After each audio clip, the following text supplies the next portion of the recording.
William tidak pernah menghadapi badai besar meskipun dia adalah direktur grup Harbo di Cina. Tidak pernah sekalipun dia pernah menghadapi peristiwa yang membuatnya merasa sangat aneh dan sangat bingung seperti ini.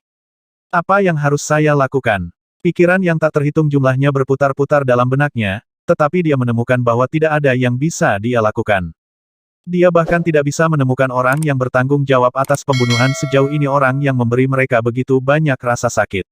Setelah waktu yang lama, dia kemudian berteriak, hubungi Old Wolf. Dia sudah lama tertidur di China dan sudah waktunya baginya untuk bangun. Katakan padanya bahwa kita harus menemukan Kal Solun, tidak peduli biayanya, kalau tidak kita semua akan mengalami masalah besar. Dimengerti. Pria kokoh itu menjawab dengan hormat. William menghela nafas dalam hati. Dia sudah menghabiskan 800 juta yuan. Jika dia gagal membawa Kal Solun kembali ke AS, sangat mungkin bahwa ayah bocah ini, bahwa pemegang saham utama Harbo Group yang kejam akan membantai dia. Bang! Suara tembakan di kejauhan mencapai telinganya. Ekspresi William berubah. Dia berlari ke dinding tempat jendelanya belum dipasang dan mengarahkan pandangannya ke cakrawala yang jauh. Dalam jarak yang bisa dilihat matanya, sekelompok orang yang kokoh mengejar beberapa orang. Seiring dengan suara tembakan yang terus-menerus, beberapa orang yang melarikan diri jatuh ke tanah. Adegan yang sama juga terjadi pada beberapa orang yang mengejar mereka. Pengejar dan pengejar terus saling menembak dan saling merenggut nyawa dari kedua belah pihak. Ini serigala tua, direktur. Pria yang kuat di dekatnya tiba-tiba menoleh dan berteriak dengan cepat. William gemetar. Ketika kedua belah pihak semakin dekat, dia juga bisa melihat Old Wolf berlari sambil memegang seseorang yang wajahnya tidak bisa dia lihat dengan jelas. Ayo kita mengejar dan mendukung mereka. William merenung sejenak dan langsung berteriak. Tiba-tiba, dua sosok berlari menjauh ke bawah dengan gerakan yang sangat cepat seperti keraroh. Mereka terus meraih pegangan tangan tangga sebelum melompat turun, dan dengan cepat, mereka muncul di lantai pertama gedung. Saat Old Wolf berjarak kurang dari 300 meter dari mereka, kedua pria itu berlari ke arahnya dengan cepat di bawah perisai bunker rendah. Siapa ini? Old Wolf dengan putus asa berlari secepat yang dia bisa sambil menarik Kal Solun ketika dia tiba-tiba menyadari bahwa beberapa orang bersembunyi di dekat mereka dan segera berteriak. Namun, ia langsung menyesali tindakannya setelah melihat dua pria besar bersembunyi di sudut. Ternyata mereka berada di sisi yang sama. Hatinya mereda. Dia tidak menunggu jawaban dan dengan cepat bergegas ke gedung. 10 ahli yang tertinggal di sampingnya juga berlari ke gedung dan menghilang dalam sekejap. Di belakang mereka, sekitar kurang dari 50 pria dengan senjata yang dipimpin oleh dua pria dan wanita, melesat cepat ke gedung dengan cepat. Mereka tidak segera memasuki gedung karena takut akan penyergapan. Slash, slash, slash. Sama seperti 40 lebih pria ini tersebar di sekitar, dua sosok tiba-tiba muncul dari tempat tersembunyi di kedua sisi. Hanya dalam beberapa detik, 4 pria besar dicengkeram dari belakang dan tangan menutupi mulut mereka sementara belati tajam melesat untuk merobek tenggorokan mereka dan menusuk hati mereka. Pembunuhan 4 orang ini bahkan tidak membuat khawatir siapapun di sekitarnya.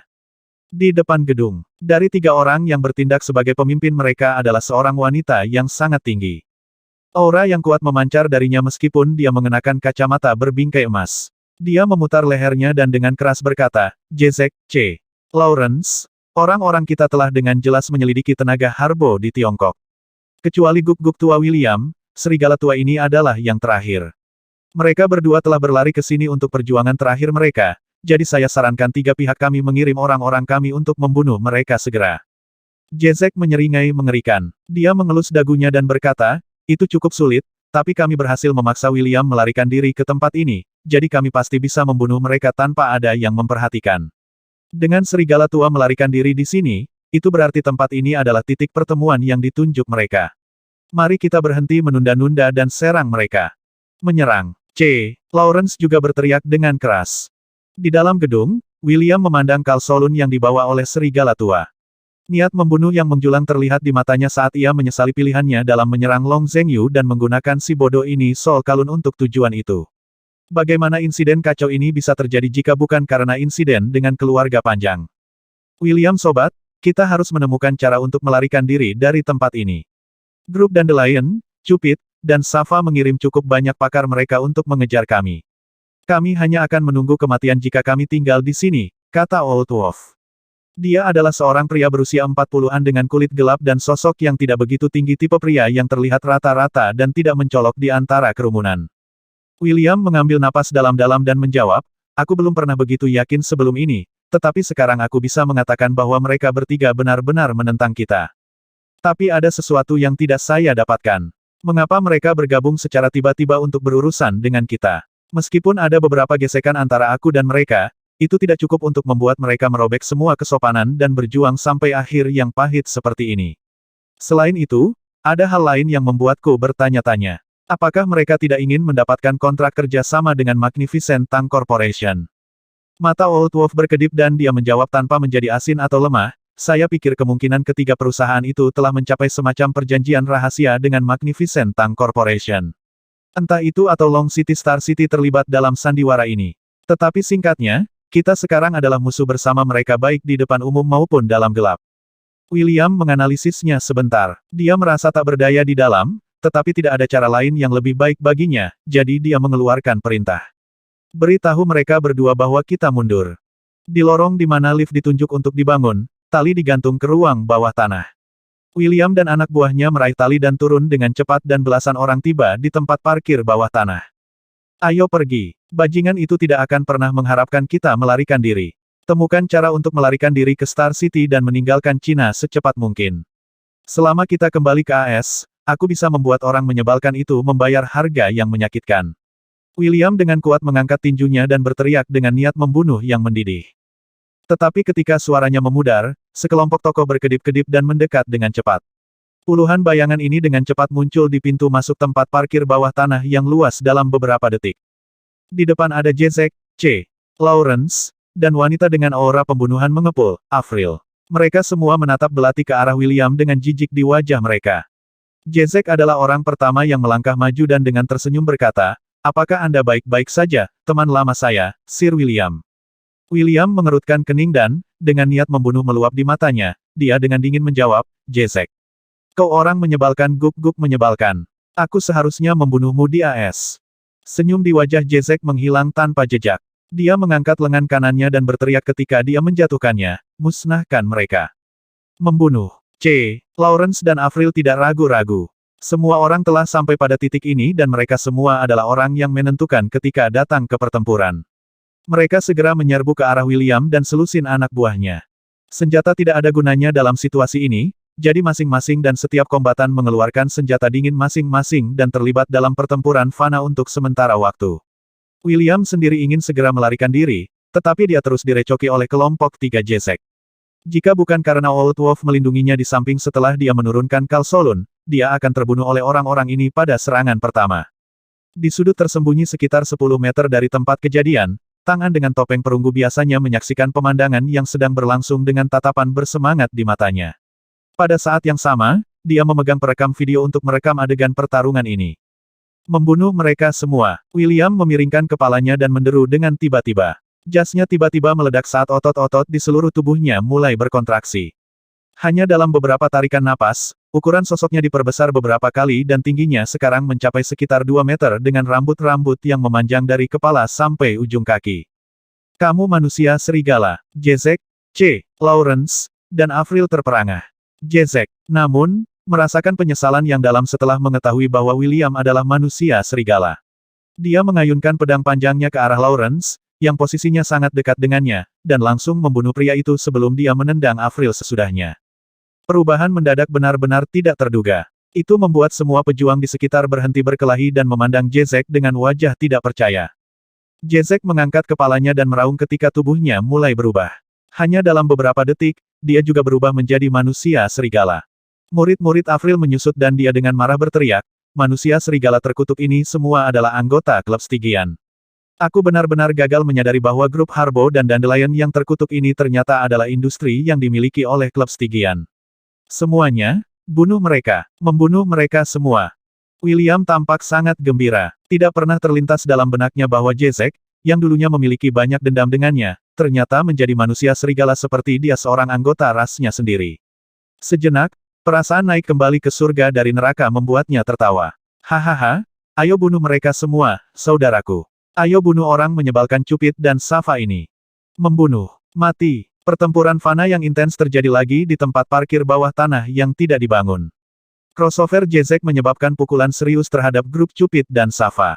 Lebih jauh, Lawrence telah terbunuh dan para ahli dari perusahaan Cupid seolah-olah kehilangan tulang punggung mereka dan secara bertahap jatuh ke dalam kerugian.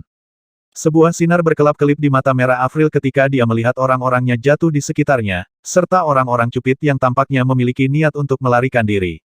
Dia tiba-tiba berteriak keras, "Semuanya, dengarkan. Apakah itu saudara atau saudari dari Cupid atau Sava, saya akan menghargai siapapun yang membunuh musuh. Anda akan mendapatkan 100.000 untuk setiap orang yang Anda bunuh, dan saya akan menambah hadiahnya hingga 10 juta dolar jika kita dapat memusnahkan mereka sepenuhnya." Seperti biasa, banyak orang akan berubah menjadi pejuang pemberani ketika hadiah yang begitu besar ditawarkan. Pada saat itu, semua orang baik dari kelompok Cupid atau Sava seolah-olah telah mengambil steroid. Mereka menghancurkan seluruh potensi pertempuran mereka dan menggandakan kekuatan tempur mereka. Beberapa dari mereka langsung menyerbu musuh dan meraung keras saat membunuh mereka. Kekayaan merangsang saraf mereka dan membangkitkan semangat mereka untuk bertarung dan membunuh lagi untuk mendapatkan hadiah lebih banyak. Kedua belah pihak menderita kerugian luar biasa dalam pembunuhan brutal itu. Namun, anggota grup Cupid dan Sava secara bertahap jatuh ke posisi yang lemah meskipun stimulus keuangan yang berat dari Avril. Setelah dengan jelas memperhatikan situasi ini, Avril segera mengeluarkan perintah mundur. Namun, baik William maupun Jezek tidak mau menyerah dan mulai mengejar Avril dan yang lainnya. Mata serigala tua yang terluka parah dengan Kal Solun di sebelahnya tiba-tiba membelalak ketika dia melihat ujung pedang menembus dadanya. Dia hampir tidak dapat memutar lehernya hanya untuk melihat wanita misterius dengan topeng perunggu. Ini seharusnya cukup. Sebuah lengkungan melengkung muncul di ujung mulut Tangan. Sosoknya kemudian berkedip dan menghilang sesudahnya. Dia tidak lagi terus mengamati pertarungan para ahli ini tetapi dengan cepat pergi dengan kecepatan kilat. Pertarungan hari ini hanyalah pembuka dan trailer, karena kesenangan nyata akan terungkap berikutnya. Ketika Tangan kembali ke Southgate Town dan muncul di luar halaman villa, wajahnya yang tertutup topeng perunggu tampak agak kesal. Dia benar-benar tidak bisa memikirkan alasan mengapa Grandmaster-nya, Tang Xiu, akan mengatur susunan sedemikian rupa di sini yang membuatnya tidak dapat muncul di hadapannya diam-diam. Kang Xia, saat dia datang ke pintu, dia melihat Kang Xia duduk di sofa tanpa berpikir panjang. Kemudian, dia dengan acuh tak acuh bertanya, apakah Grandmaster di atas? Kang Xia tertawa diam-diam. Tangan tidak pernah bisa diam-diam memasuki villa sejak Tang Xiu mengatur barisan di sini.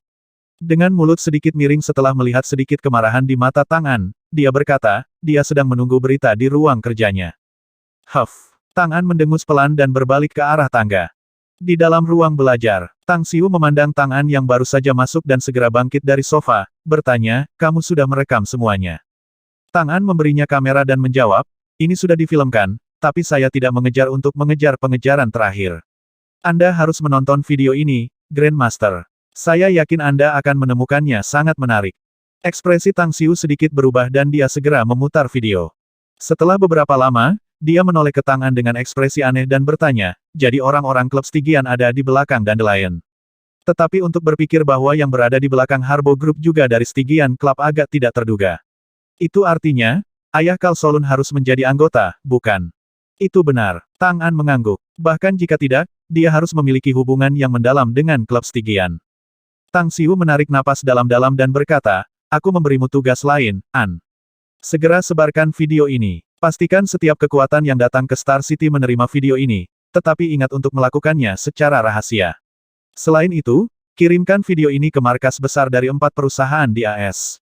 Mereka ingin bermain di atas panggung, jadi mari kita penuhi keinginan mereka untuk bersenang-senang bermain dengan satu sama lain sesuai isi hati mereka.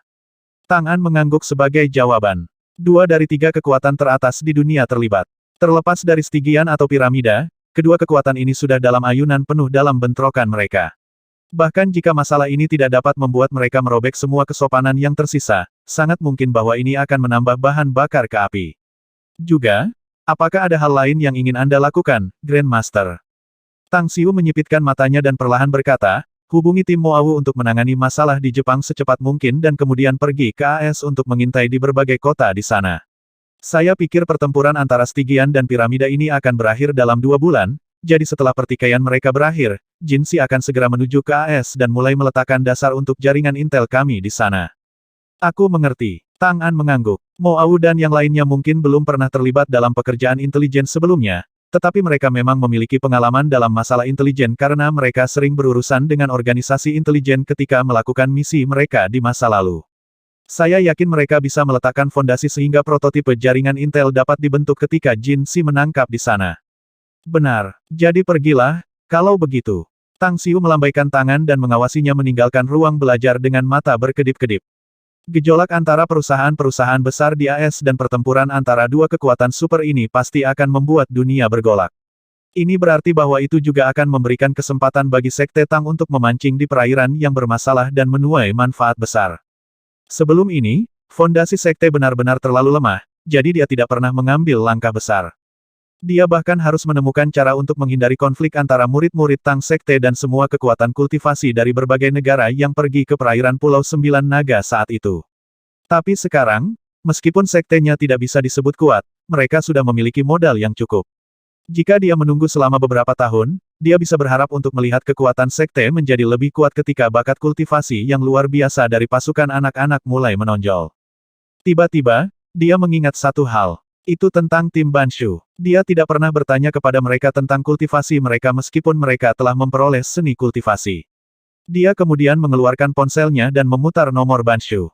Ini aku, Banshu. Ada instruksi untukku, bos. Suara Banshu datang dari telepon. Di mana kamu sekarang? Bagaimana kemajuan dengan kultivasi Anda? Tanya Tang Xiu. Suara kering Banshu menjawab, kami belum merasakan aliran Qi sejauh ini, bos. Tapi kami tidak putus asa dan terus berusaha keras setiap hari. Kita masing-masing terus berlatih setidaknya selama 2 jam setiap hari. Ah, benar juga. Kami sekarang berada di Pulau Jingmen. Ngomong-ngomong, sudah lama sejak aku memerintahkanmu untuk menunda adopsi anak jalanan sebelumnya. Sudah waktunya bagi Anda untuk memulai operasi lagi, kata Tang Xiu. Itu keren. Banshu terkejut dan menjawab, kami sebenarnya tidak pernah menganggur selama ini, bos. Tidak semua waktu kita menghabiskan waktu untuk berkultivasi. Kami sering berpindah-pindah di seluruh negeri karena kami memiliki total 4 tim. Juga, kami menemukan lebih dari 100 anak yang baik baru-baru ini, tetapi karena Anda mengatakan kepada kami untuk berhenti mengadopsi mereka, saya hanya menugaskan seseorang untuk mengikuti dan menjaga mereka secara rahasia. Pekerjaan bagus, kata Tang Xiu. Ada hal lain yang ingin aku lakukan. Saya membutuhkan setidaknya 1 orang di 4 tim untuk menjadi mahir dalam berbagai bahasa dan seseorang yang akrab dengan beberapa negara di luar negeri. Apakah kamu ingin kami memperluas pencarian kami untuk anak jalanan di luar negeri, bos? Banshu terkejut. Betul, tetapi mulailah operasi di Asia terlebih dahulu. Anda tidak perlu merekrut banyak anak di setiap negara, cukup 1000 saja. Aku akan memanggil semua orang segera dan minta mereka di sini untuk melapor padamu, bos, kata Banshu bersemangat. Katakan pada mereka untuk bergegas ke Star City dalam 2 hari. Kata Tang Xiu, aku akan menunggu mereka di sini. Setelah dia menutup telepon dan hendak meninggalkan ruang belajar, dia tiba-tiba mendengar ketukan di pintu dan suara Hao Lei keluar. Hao Lei ada di sini untuk melaporkan, Sekte Master. Masuk, jawab Tang Xiu. Saat pintu terbuka, Hao Lei dan Kang Xia berjalan ke ruangan. Suasana samar keluar dari Hao Lei saat ini yang jelas-jelas aura yang disebabkan oleh energi internal Golden Core tahap tengah.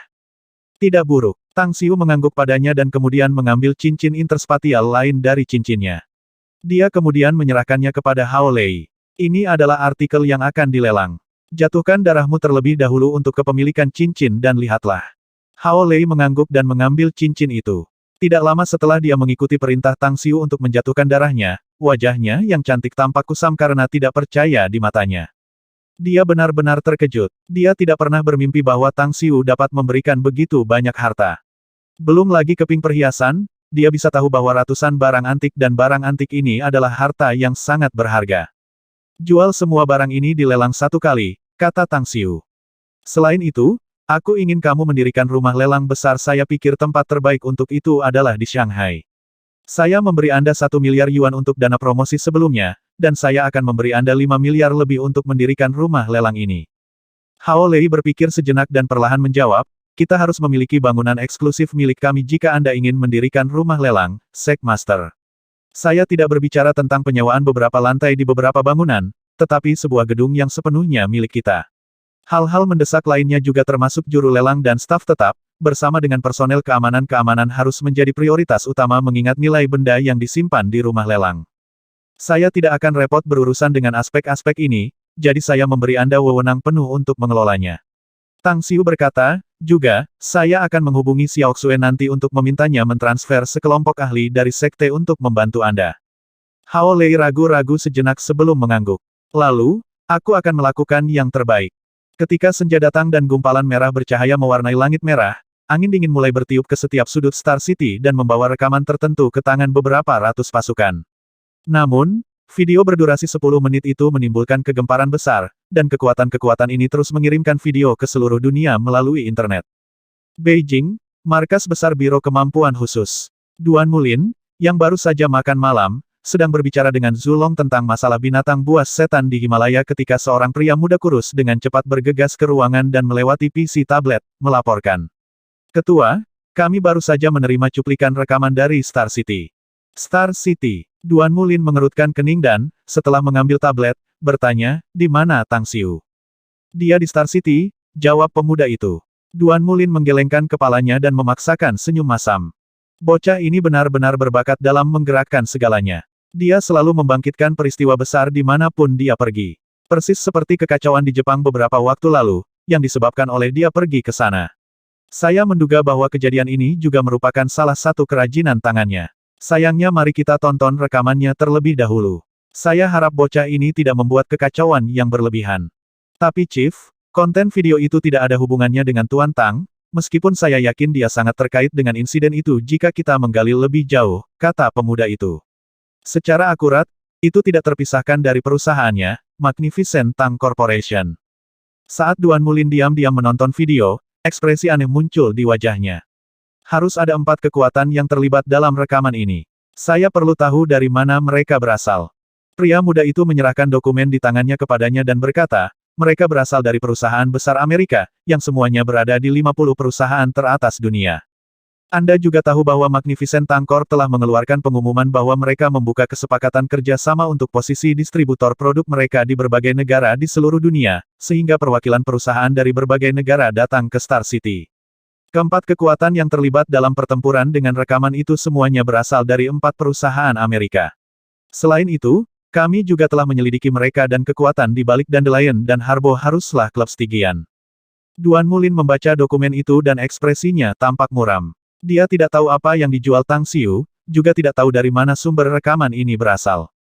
Kita akan ke Star City. Senja ketika Tang Xiu, bersama dengan Kang Xia, datang ke markas Magnificent Tang Corp, dan disambut oleh puluhan media yang telah menunggu di ruang konferensi perusahaan sebelum mereka tiba. Selamat datang di semua teman dari media. Ini adalah pertama kalinya dia muncul di hadapan media massa dan dia langsung menatap kamera yang ditujukan kepadanya oleh para wartawan yang tampak bersemangat ini. Kemudian, dia mulai berbicara dengan suara yang dalam, saya Tang Xiu, pemilik Magnificent Tang Corporation. Saya mengadakan konferensi pers ini untuk mengumumkan masalah. 3 perusahaan, Cupid, Dandelion dan Sava Groups, secara terbuka bentrok di Star City dan melanggar pengumuman sebelumnya yang dikeluarkan perusahaan saya, sehingga Magnificent Tang Corporation memutuskan untuk tidak bekerja dengan 3 perusahaan ini. Pak Tang, dapatkah Anda memberitahu kami bagaimana ketiga perusahaan ini berjuang? Mengapa kami tidak mendapat berita tentang hal itu dari media manapun? Tanya seorang reporter dengan tergesa-gesa. Saya sendiri tidak dalam posisi untuk menjelaskan detailnya, kata Tang Xiu. Tapi yang bisa saya katakan adalah bahwa ketiga perusahaan ini telah berselisih dengan grup Harbo dan melakukan pembunuhan. Saya pikir Departemen Keamanan Publik akan terlibat nanti. Tetapi bagaimanapun juga, Magnificent Tang Corporation saya selalu menjadi perusahaan yang patuh hukum dan karenanya, kami memutuskan bahwa kami tidak akan pernah bekerja sama dengan perusahaan-perusahaan ini karena mereka telah mengganggu pesanan di Star City. Tak lama setelah itu, ia secara langsung mengumumkan penghentian konferensi pers dan langsung pergi ke kantor GM di lantai atas, menyerahkan sisanya ke Kang Xia. Ring, ring, ring. Ponselnya berdering tepat ketika dia menyalakan rokok dan mengambil beberapa isapan. Apa situasinya? Pertempuran antara 4 kekuatan telah berakhir, Sekte Master. Semua dari Harbo Group kecuali William yang terluka parah meninggal, sedangkan Dandelion menderita kerugian besar. Tetapi mereka berhasil memusnahkan kelompok Cupid dan Sava. Koperasi Intel kami mengawasi Jezek dan William dengan cermat dan mereka tampaknya menuju ke situs Magnificent Tang Corporation, lapor Jinsi. Mereka pasti datang ke sini untuk mengklaim kredit, tetapi mereka tidak akan mengharapkan pasukan yang ganas dan hukuman menunggu mereka segera setelah itu. Tang Xiu mencibir. Ngomong-ngomong, Jinsi, pilih beberapa orang yang kompeten dan kirim mereka ke AS. Misi mereka adalah untuk tidak aktif di sana dan mencari tahu pergerakan selanjutnya dari 4 perusahaan ini bahkan jika mereka harus membeli intel dari Darkwing. Selain itu, saya telah memberitahu tim Mo Awu untuk pergi ke AS untuk mulai bekerja di jaringan intel di sana segera setelah mereka menyelesaikan masalah di Jepang. Terakhir, saya memberi Anda 2 bulan untuk menyelesaikan jaringan intel di seluruh Tiongkok dan membuatnya beroperasi secara normal sebelum Anda berangkat ke AS. Dimengerti? Jawab Jin Si dengan hormat. Di persimpangan Star City dan distrik Old City, 2 mobil melaju menuju situs Magnificent Tank Corporation. Jezek, yang telah kembali ke bentuk manusianya, melirik William yang terluka parah yang pingsan di samping dengan jengkel di matanya. Dia baru saja menelepon markas besar dan melaporkan apa yang terjadi di sini, hanya untuk menerima aliran kutukan.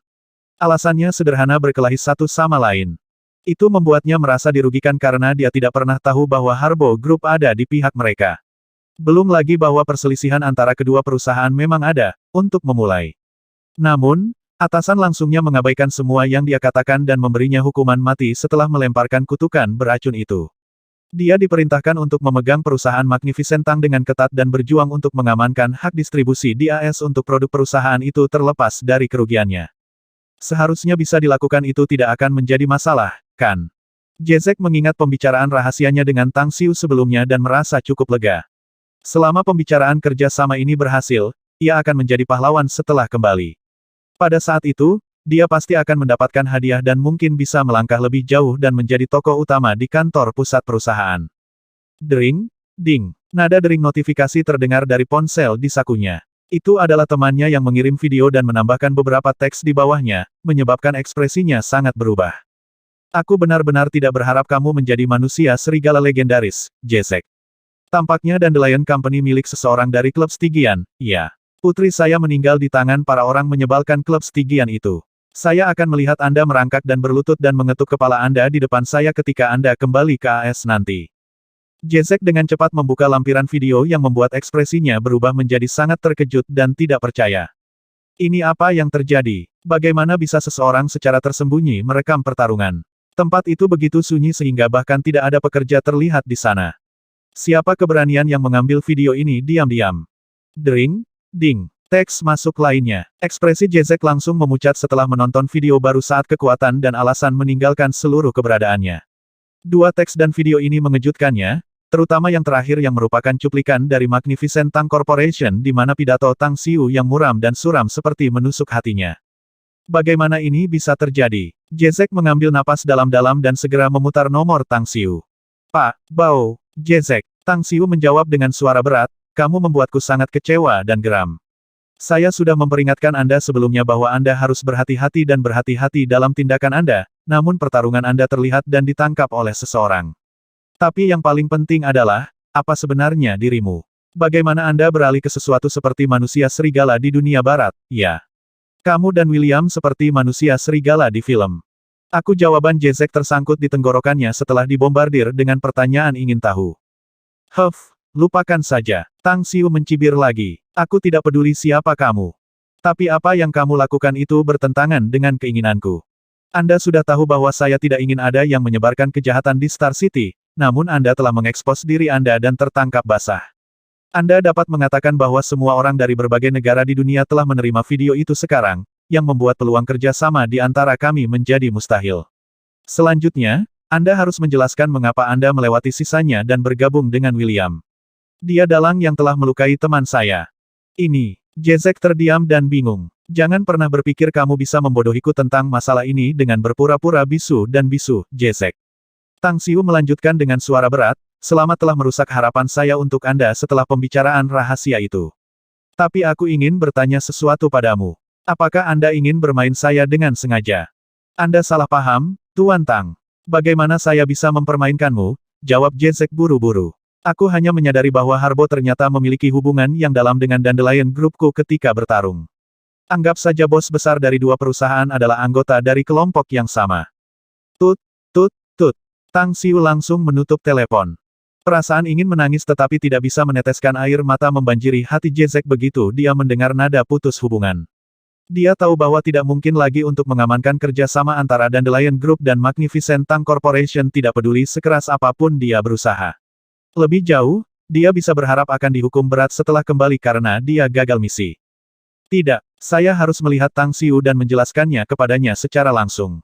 Saya harus mencapai kesepakatan terlepas dari metode dan berapapun biayanya. Segera setelah itu, dia tiba di situs Magnificent Tang Corp. Setelah mendapatkan persetujuan Tang Xiu untuk bertemu, dia kemudian dengan cepat menuju ke atas.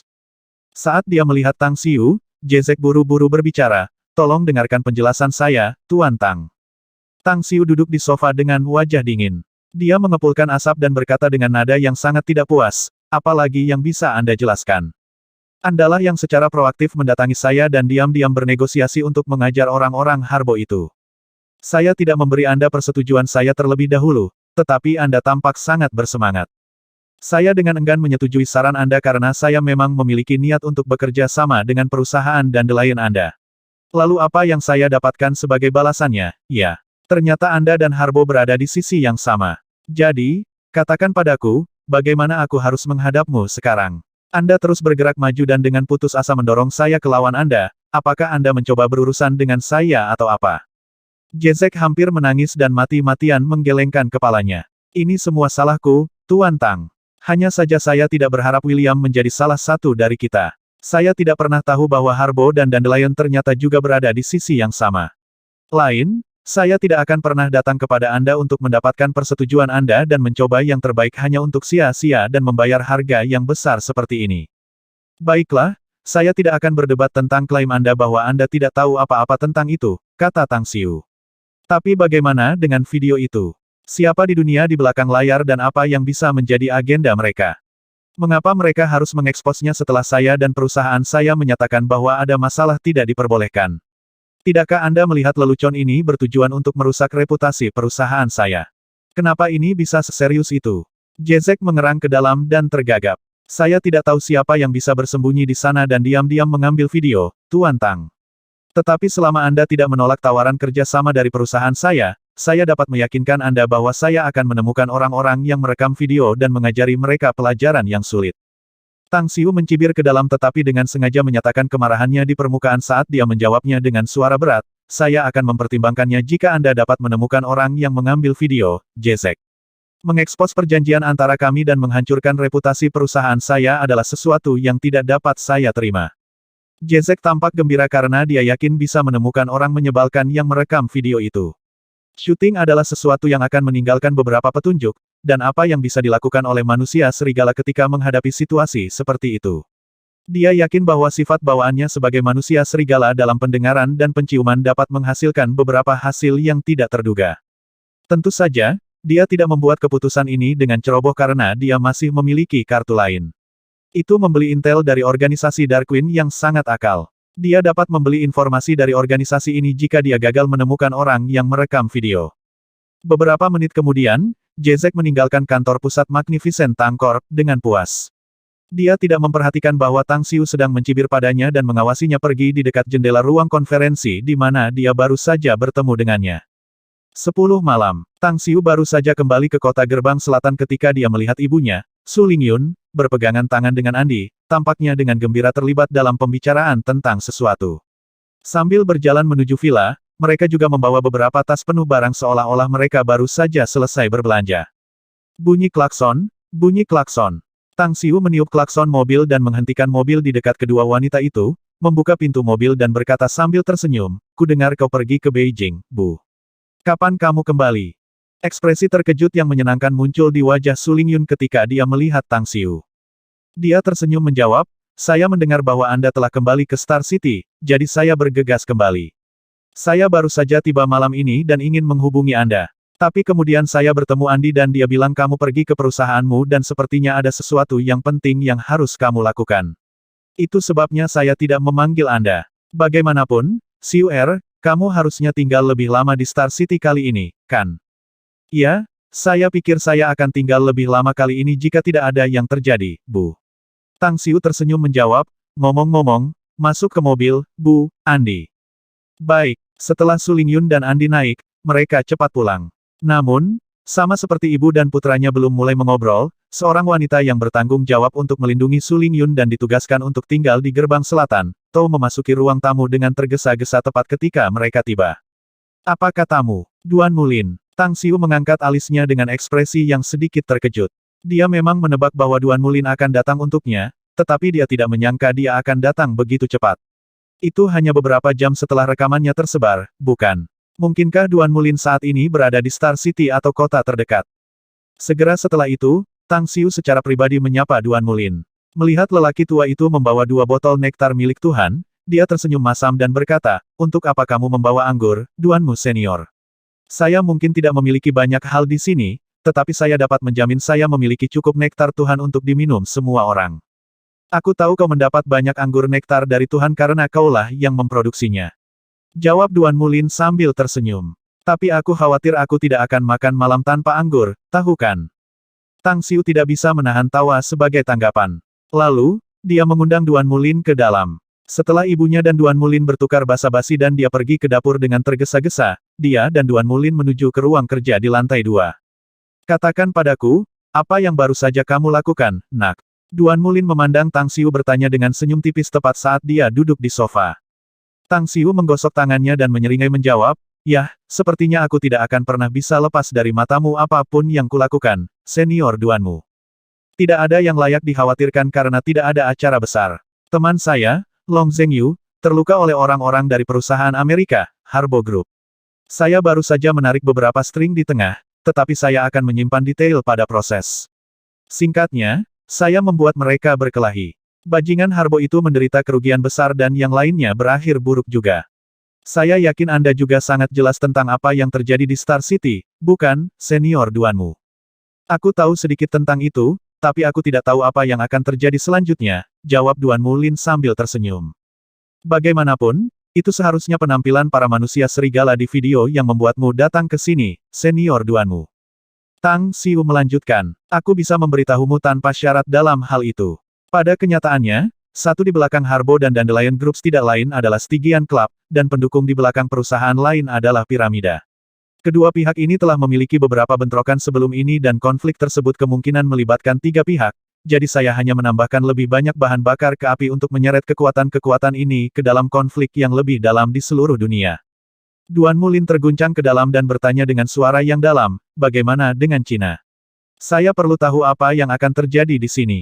Tidak ada. Tang Xiu menggelengkan kepalanya. Apa yang sedang terjadi di sini akan berakhir. Tanggapan membuat Duan Mulin segera merasa santai.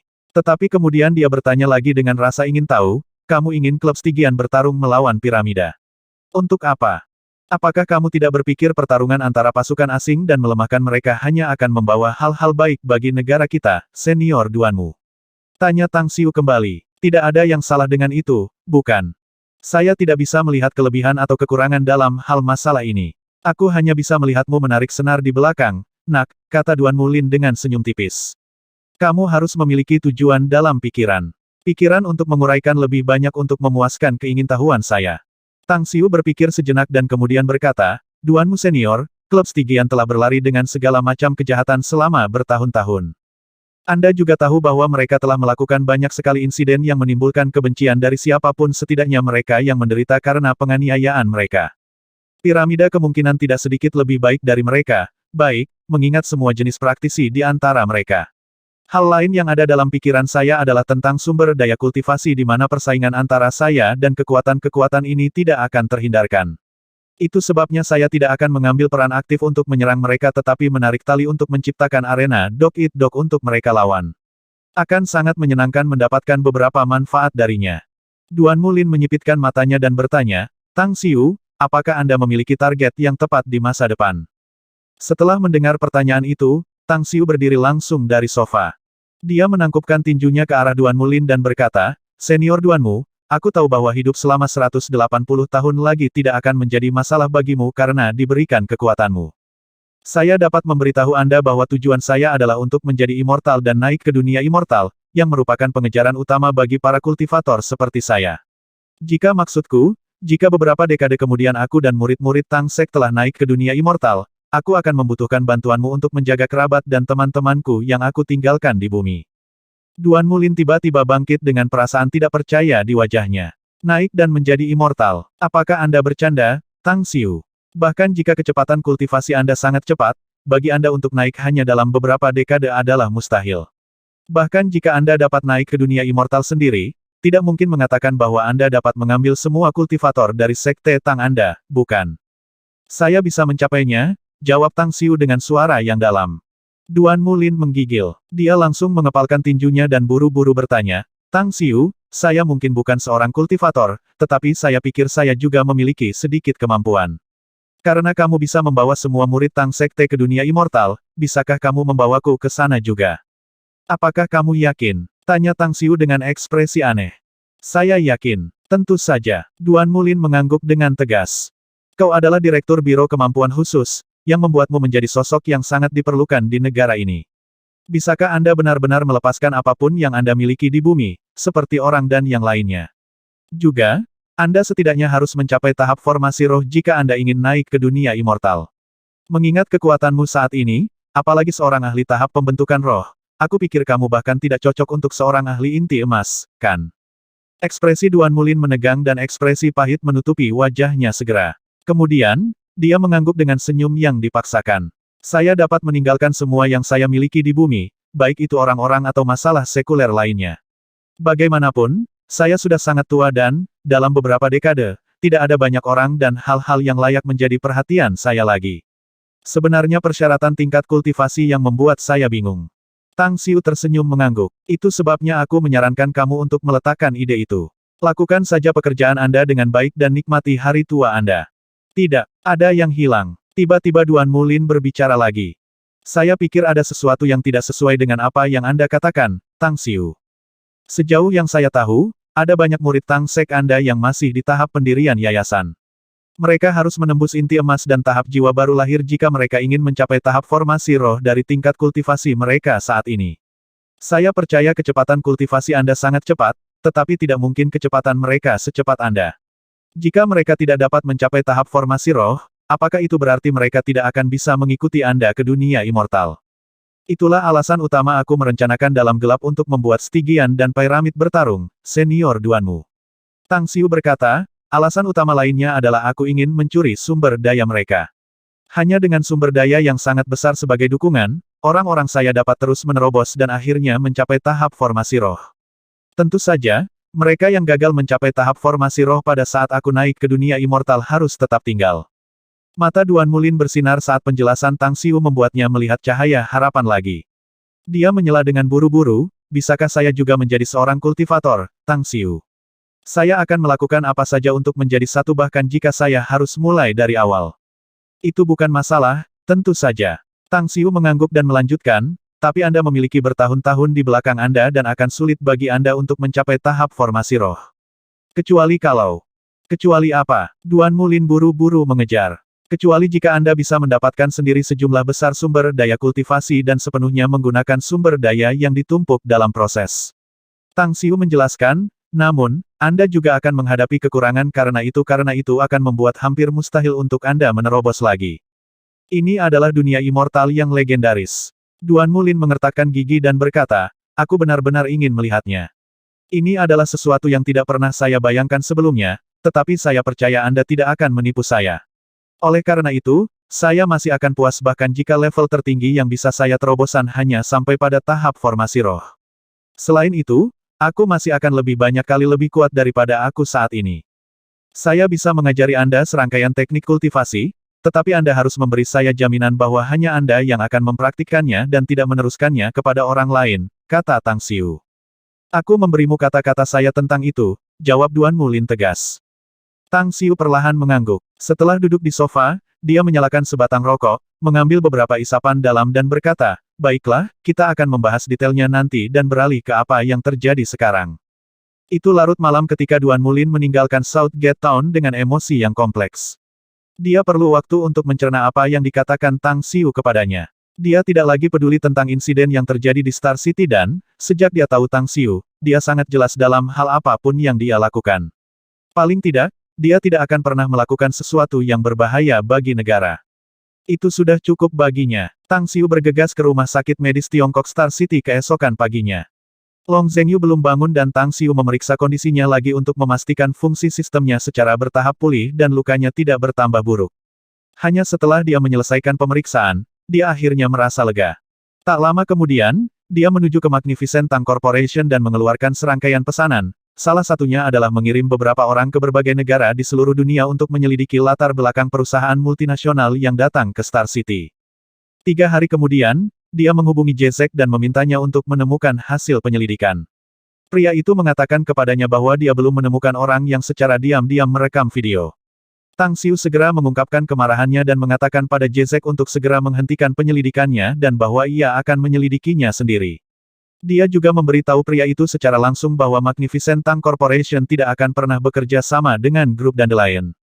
Segera setelah itu, ia mengadakan rapat pleno untuk mengundang semua wakil kepala perusahaan dari berbagai negara untuk datang ke situs Magnificent Tang Corporation. Di dalam ruang konferensi yang cukup besar untuk menampung ribuan orang, kepala perwakilan dari semua perusahaan duduk diam di auditorium dan menunggu kedatangan Tang Xiu. Tidak ada yang berbicara dan tidak ada pertukaran apapun di antara mereka. Seluruh suasana terasa sangat berat dan sunyi. Berderak. Ketika pintu ke ruang konferensi dibuka dari luar, 8 pria kuat dengan cepat memasuki aula dan berbaris dalam 2 baris. Tang Xiu ditemani oleh Kang Xia dan langsung menuju ke panggung. Matanya dengan dingin menyapu penonton sebelum dia perlahan memulai pidatonya. Selamat datang di Magnificent Tang Corporation, Bapak dan Ibu. Tepuk tepuk tepuk. Tepuk tangan antusias meledak dan hanya secara bertahap menghilang ketika Tang Xiu mengangkat tangannya. Tang Xiu melanjutkan, saya sangat menyadari tujuan semua orang datang ke Tiongkok dan saya sangat yakin bahwa Anda semua optimis untuk bekerja sama dengan perusahaan Tang Magnificent saya. Sebelum ini, saya siap menandatangani kemitraan dengan beberapa perusahaan di sini karena masing-masing perusahaan memang memiliki modal yang luar biasa. Namun, kamu pasti sudah mendengar tentang insiden baru-baru ini di Star City juga. Sahabatku, Long Zhengyu, yang juga merupakan penerus Long Group, terluka parah di situsnya sendiri.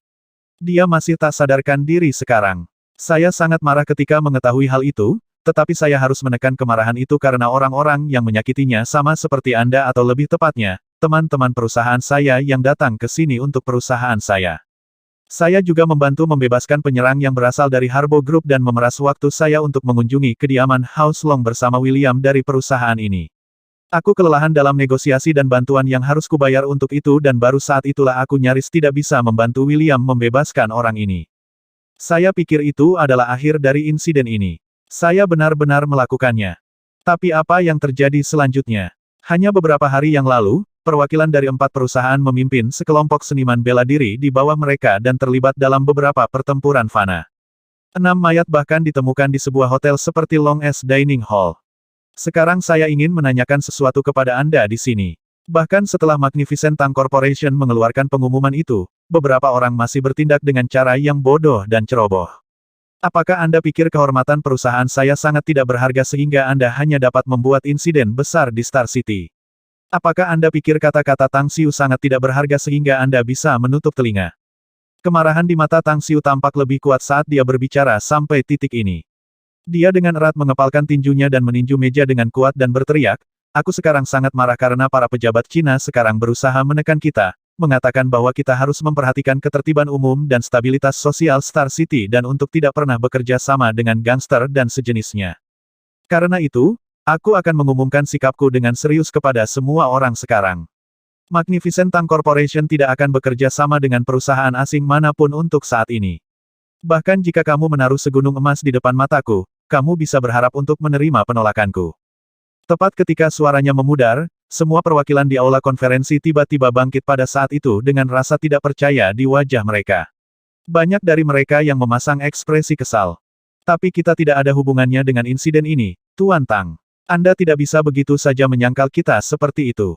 Kami selalu menghormati hukum negara Anda dan melakukan segala upaya untuk mempersiapkan apapun yang kami bisa, berharap bahwa kami dapat bekerja sama dengan perusahaan Tang Magnificent.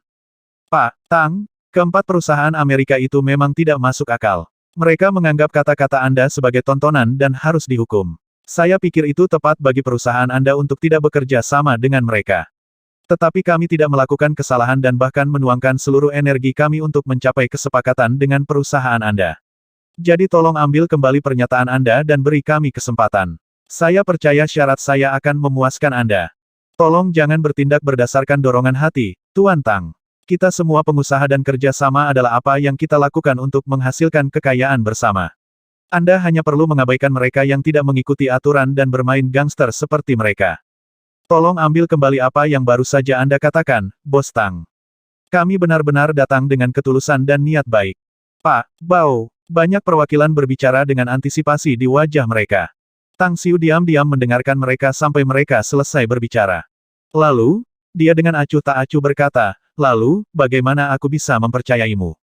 Bisakah saya masih mempercayai siapapun dari Anda? Saya sekarang di bawah tekanan dari negara, jadi saya harap Anda dapat memaafkan dan memahami keadaan kita saat ini. Oleh karena itu, Magnificent Tang Corporation akan menutup pintunya untuk kerjasama dengan perusahaan manapun untuk saat ini. Kita perlu merevisi dan menyusun rencana baru. Jadi tolong kembali dan tunggu keputusan kami. Tentu saja, Anda dapat berharap bahwa kami akan memilih perusahaan yang disetujui di antara Anda setelah kami membuat keputusan. Kami akan mengirimkan perwakilan kami untuk bernegosiasi untuk kerjasama dengan perusahaan yang disetujui nanti. Pertemuan dengan cepat berakhir dengan semua perwakilan merasa marah. Tapi alasan Tang Xiu tidak bisa dibantah, jadi tidak ada yang berani melompat keluar dan menghadapinya meskipun mereka tidak puas. Bahkan orang-orang ini dengan bijak menutup mulut mereka. Tak lama setelah itu, semua orang bersama-sama mengadakan perjamuan di Long S Dining Hall dan mengundang Tang Xiu untuk hadir. Tang Xiu tidak menolak saat ini dan terlibat dalam obrolan dan bersulang ramah dengan perwakilan ini, dan hanya tidak menyebutkan apa-apa tentang kerjasama. Dan dengan demikian, perwakilan perusahaan-perusahaan ini dari seluruh dunia memimpin tim mereka dan pergi, dan Star City tiba-tiba menjadi tenang untuk sementara waktu. Namun, perwakilan ini tidak tahu bahwa segera setelah mereka pergi, Tang Xiu memerintahkan beberapa orang dari perusahaannya untuk pergi ke berbagai negara secara rahasia untuk melakukan penyelidikan atas latar belakang perusahaan mereka. Serangkaian informasi kemudian ditransmisikan secara terus-menerus untuk bulan berikutnya, yang menjadi bahan analisis oleh Tang Xiu, Kang Xia, dan eksekutif puncak dari Magnificent Tang Corporation. Situasi di Cina tenang, tetapi ribuan mil jauhnya di Amerika Serikat, gelombang arus bawah bergerak dalam kegelapan. Apakah itu orang-orang Harbo, Dandelion atau yang lain dari perusahaan lain, serta tokoh besar di belakang mereka, mereka semua mengeluarkan perintah untuk menyerang musuh mereka, baik itu secara terbuka atau diam-diam. Dan dengan demikian, pertempuran brutal dan kejam dimulai di bawah permukaan. Tang Xiu sendiri menerima informasi di Star City dan mengetahui bahwa klub Stygian dan piramida terlibat dalam setidaknya selusin pertempuran hanya dalam sebulan. Selain itu, variabel lain yang Tang Xiu tidak harapkan adalah keterlibatan League of Arc Crusaders di medan. Mereka bahkan diam-diam bekerja sama dengan orang-orang piramida, mengakibatkan kerugian besar bagi klub Stygian. Mulai operasi. Saat tinggal di Kota Bintang, Tang Xiu memberikan perintah kepada murid-murid Tang Sekte yang sedang tidur di Amerika Serikat. Kemudian, hampir 100 ahli dari Sekte Tang segera bergerak untuk melakukan serangkaian rencana setelah menerima pesanan. Menambahkan bahan bakar ke api, membingkai dan membuat pihak lain menjadi kambing hitam. Ploys mungkin tampak tercela, tetapi mereka menghasilkan hasil yang sangat luar biasa dan akhirnya menyebabkan gesekan yang lebih parah di antara ketiga kekuatan. Bahkan bentrokan paling serius mengakibatkan ratusan kematian dan ribuan cedera. Selama periode ini, sebuah pesan dengan cepat berkembang di seluruh dunia, bahkan ke beberapa negara kecil terpencil, bahwa Magnificent Tang Corporation dan Grand Fortune Jewelry bersama-sama mendirikan rumah lelang besar dan akan mengadakan lelang besar yang belum pernah terjadi sebelumnya pada tanggal 1 Desember di Shanghai. Kehadiran lelang itu sendiri gratis untuk siapapun dan pasukan apapun, dengan satu-satunya syarat bahwa mereka harus menyiapkan uang tunai sekurang-kurangnya 9 angka. Tak lama setelah itu, berita lain tersebar bahwa ambang batas dinaikkan karena terlalu banyak orang kaya yang memiliki hubungan dengan kedua perusahaan yang ingin menghadiri pelelangan yang belum pernah terjadi sebelumnya. Dengan demikian, ambang batas dinaikkan menjadi lebih dari 300 juta dalam bentuk tunai cair. Tetapi untuk peserta dan pasukan yang telah mendaftar terlebih dahulu, mereka masih termasuk dalam ambang 100 juta asli. Pada tanggal 20 November Tang Xiu kembali ke Shanghai karena pelelangan akan segera diadakan. Dia mengundang beberapa teman bisnis di China secara pribadi dan membebaskan mereka dari ambang pintu bersama dengan yang lainnya yang diundang olehnya. Bahkan saat itu, sebagian besar orang ini masih memiliki kekayaan bersih setidaknya beberapa miliar yuan. Shanghai. Di dalam villa mewah di kompleks Villa Blue Star, Tang Xiu menggosok pelipisnya dengan beberapa sakit kepala sambil melihat Andi, yang bertindak seperti gadis yang lucu. Duduk di sofa di seberang Andi adalah Mo Wanying, sedangkan Ouyang Lulu duduk di sisi lain, dengan tidak senang menyeringai dengan salah satu kakinya di atas yang lain. Ya, kalian bisa mengobrol. Saya masih punya banyak hal untuk cenderung.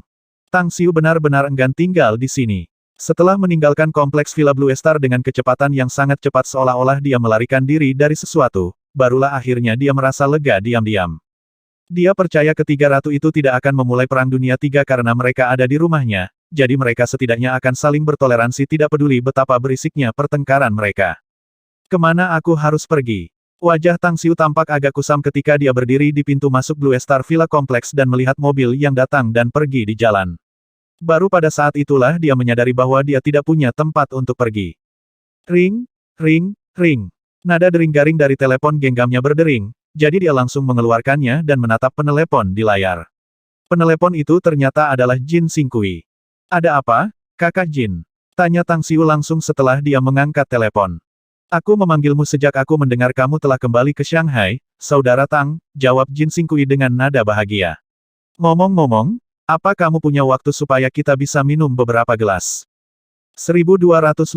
Tang Xiu sendiri tidak ada hubungannya dan secara alami menggigit peluru langsung setelah menerima panggilan Jin Xingqi, menyebabkan yang terakhir merasa bingung dengan sikap riangnya. Setelah memilih tempat yang baik untuk bertemu, Tang Xiu mengendarai mobilnya dengan cepat dan tiba di sebuah bar di dekat Mukguk Road beberapa saat kemudian. Itu masih sore dan bar belum dibuka untuk bisnis. Tidak ada yang bahkan menyambutnya ketika dia tiba, jadi dia melirik ke dalam dan melihat Jin Xingqi duduk di sudut. Yah, sesuatu terjadi yang membuatmu terlihat agak santai dan halus hari ini, Brother Jin. Tang Xiu berjalan sambil tersenyum dan bertanya setelah duduk di seberang pria itu. Yah, tahap pertama dari proyek kami telah selesai dan sekarang kita memasuki tahap kedua. Jin Xingqi menjawab sambil tersenyum, selain itu, penjualan pembukaan akan diadakan 2 minggu kemudian dan saya harap Anda dapat hadir untuk bumbui grand opening. Itu, tentu saja, jika Anda punya waktu luang. Namun, tanggal berapa yang sudah ditentukan? Tanya Tang Xiu dengan tenang. Tanggal 1 Desember jawab Jin Xingqi. Tang Xiu mengerutkan kening dan bertanya, apakah properti yang kami rencanakan untuk dibangun tidak dijual? Nah, ini kebalikannya. Jin Xingqi melambai dan berkata, karena rencana desain arsitektur ditambah dengan desain perumahan dan fasilitas lainnya telah diekspos, itu telah memenangkan pujian dan bantuan banyak orang. Sejauh ini, setidaknya ratusan orang yang ingin membeli real estate kami telah menghubungi saya terlebih dahulu, berharap saya bisa menyelamatkan mereka rumah yang bagus dengan lantai dan lokasi yang bagus. Jika itu yang terjadi, maka keikutsertaan saya untuk memperbaikinya tidak diperlukan, saya pikir. Tang Xiu berkata sambil tersenyum, selain itu, saya harus menghadiri pelelangan pada tanggal 1 Desember jadi saya tidak akan punya waktu untuk menghadiri acara penjualan pembukaan. Jin Xingqi tampak penasaran dan bertanya, saya mendengar pelelangan kejadian abad ini digabungkan bersama oleh Grand Fortune Jewelry dan Magnificent Tang Corporation. Apakah ini benar?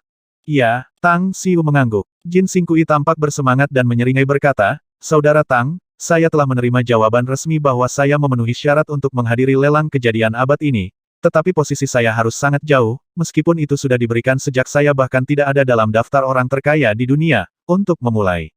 Bagaimanapun, bisakah Anda membuka pintu belakang untuk saya dan memberi saya posisi yang baik? Tang Xiu tidak bisa menahan tawa dan berkata, saya sudah memesan 10 tempat sebelumnya, Anda tahu. Anda dapat berharap untuk tidak menjadi satu-satunya saat itu karena saudara Gu Changmin dan Zhang Yueming juga akan mendapatkan tempat yang baik nantinya. Jangan khawatir. Jin Xingqi mengangkat jempol dan memuji. Bijaksana dan murah hati. Bersulang untukmu, kakak Tang. Tang Xiu sedikit tersenyum menanggapi. Tepat saat dia menenggak gelas anggurnya, ponselnya berdering. Dia mengambilnya dan, setelah melihat penelepon di layar, segera menjawabnya dan dengan tersenyum berkata, Halo, Penatuali. Ini agak langka bagi Anda untuk berinisiatif menelepon saya. Adakah yang bisa saya bantu? Tang Xiu, apakah Magnificent Tang Corporation Anda terlibat dalam lelang kejadian ini? Suara Li Juren datang dari ponsel. Itu benar, kami yang mengaturnya. Tang Xiu menjawab dengan tersenyum. Suara bahagia Li Juren kemudian menjawab dengan lantang, bisakah saya bertanya sebelumnya tentang artikel bagus yang dilelang dalam pelelangan? Apakah ada sesuatu berguna bagi saya? Saat Tang Xiu mendengar pertanyaan ini, dia segera tahu apa yang dipikirkan Li Juren. Dia mungkin memikirkan beberapa pil atau lebih tepatnya, ramuan. Setelah merenung sejenak, Tang Xiu berkata, ada. Tetapi jumlahnya sedikit dan harganya cukup mahal. Suara gembira Li Juren menyampaikan lagi, bisakah Anda memesankan tempat untuk saya, Tang Xiu? Saya pasti akan menghadiri pelelangan pada tanggal 1 Desember. Anda dapat langsung menghubungi Hao Lei, Penatuali. Hanya memesan seseorang untuk mentransfer 1 juta yuan ke rumah lelang Genesis untuk biaya pendaftaran. Saya akan memberitahunya untuk memesan tempat untuk Anda, kata Tang Xiu.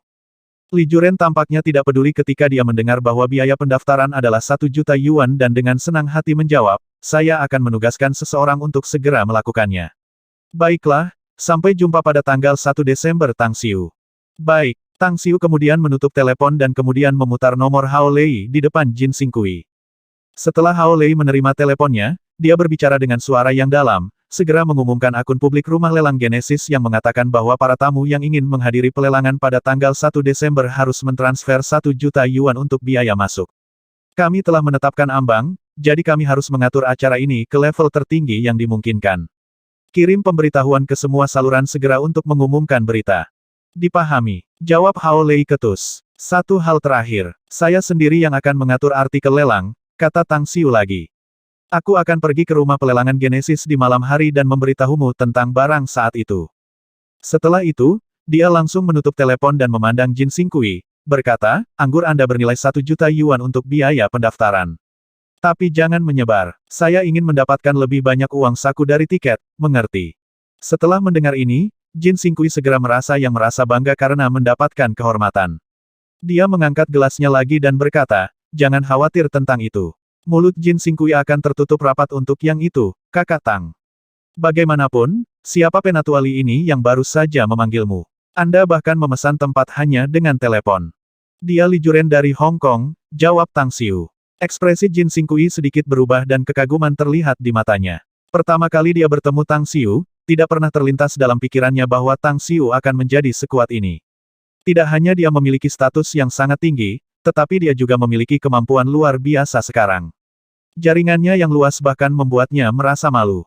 Li Juren pernah menjadi taipan bisnis terkaya di Tiongkok dan jelas merupakan legenda hidup di benak banyak orang Tiongkok.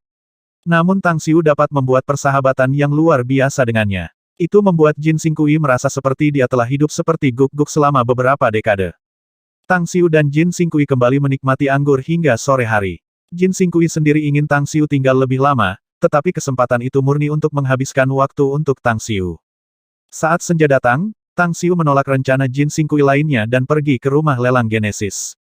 Karena perintah Tang Xiu untuk mendirikan rumah lelang yang baru didirikan sebagai berkelas dan cukup besar, Hao Lei menghabiskan cukup banyak dana untuk membeli sebuah bangunan berlantai 4 seluas hampir 10.000 meter persegi, yang dikurangkannya dari beberapa miliar yuan yang diterimanya dari Tang Xiu.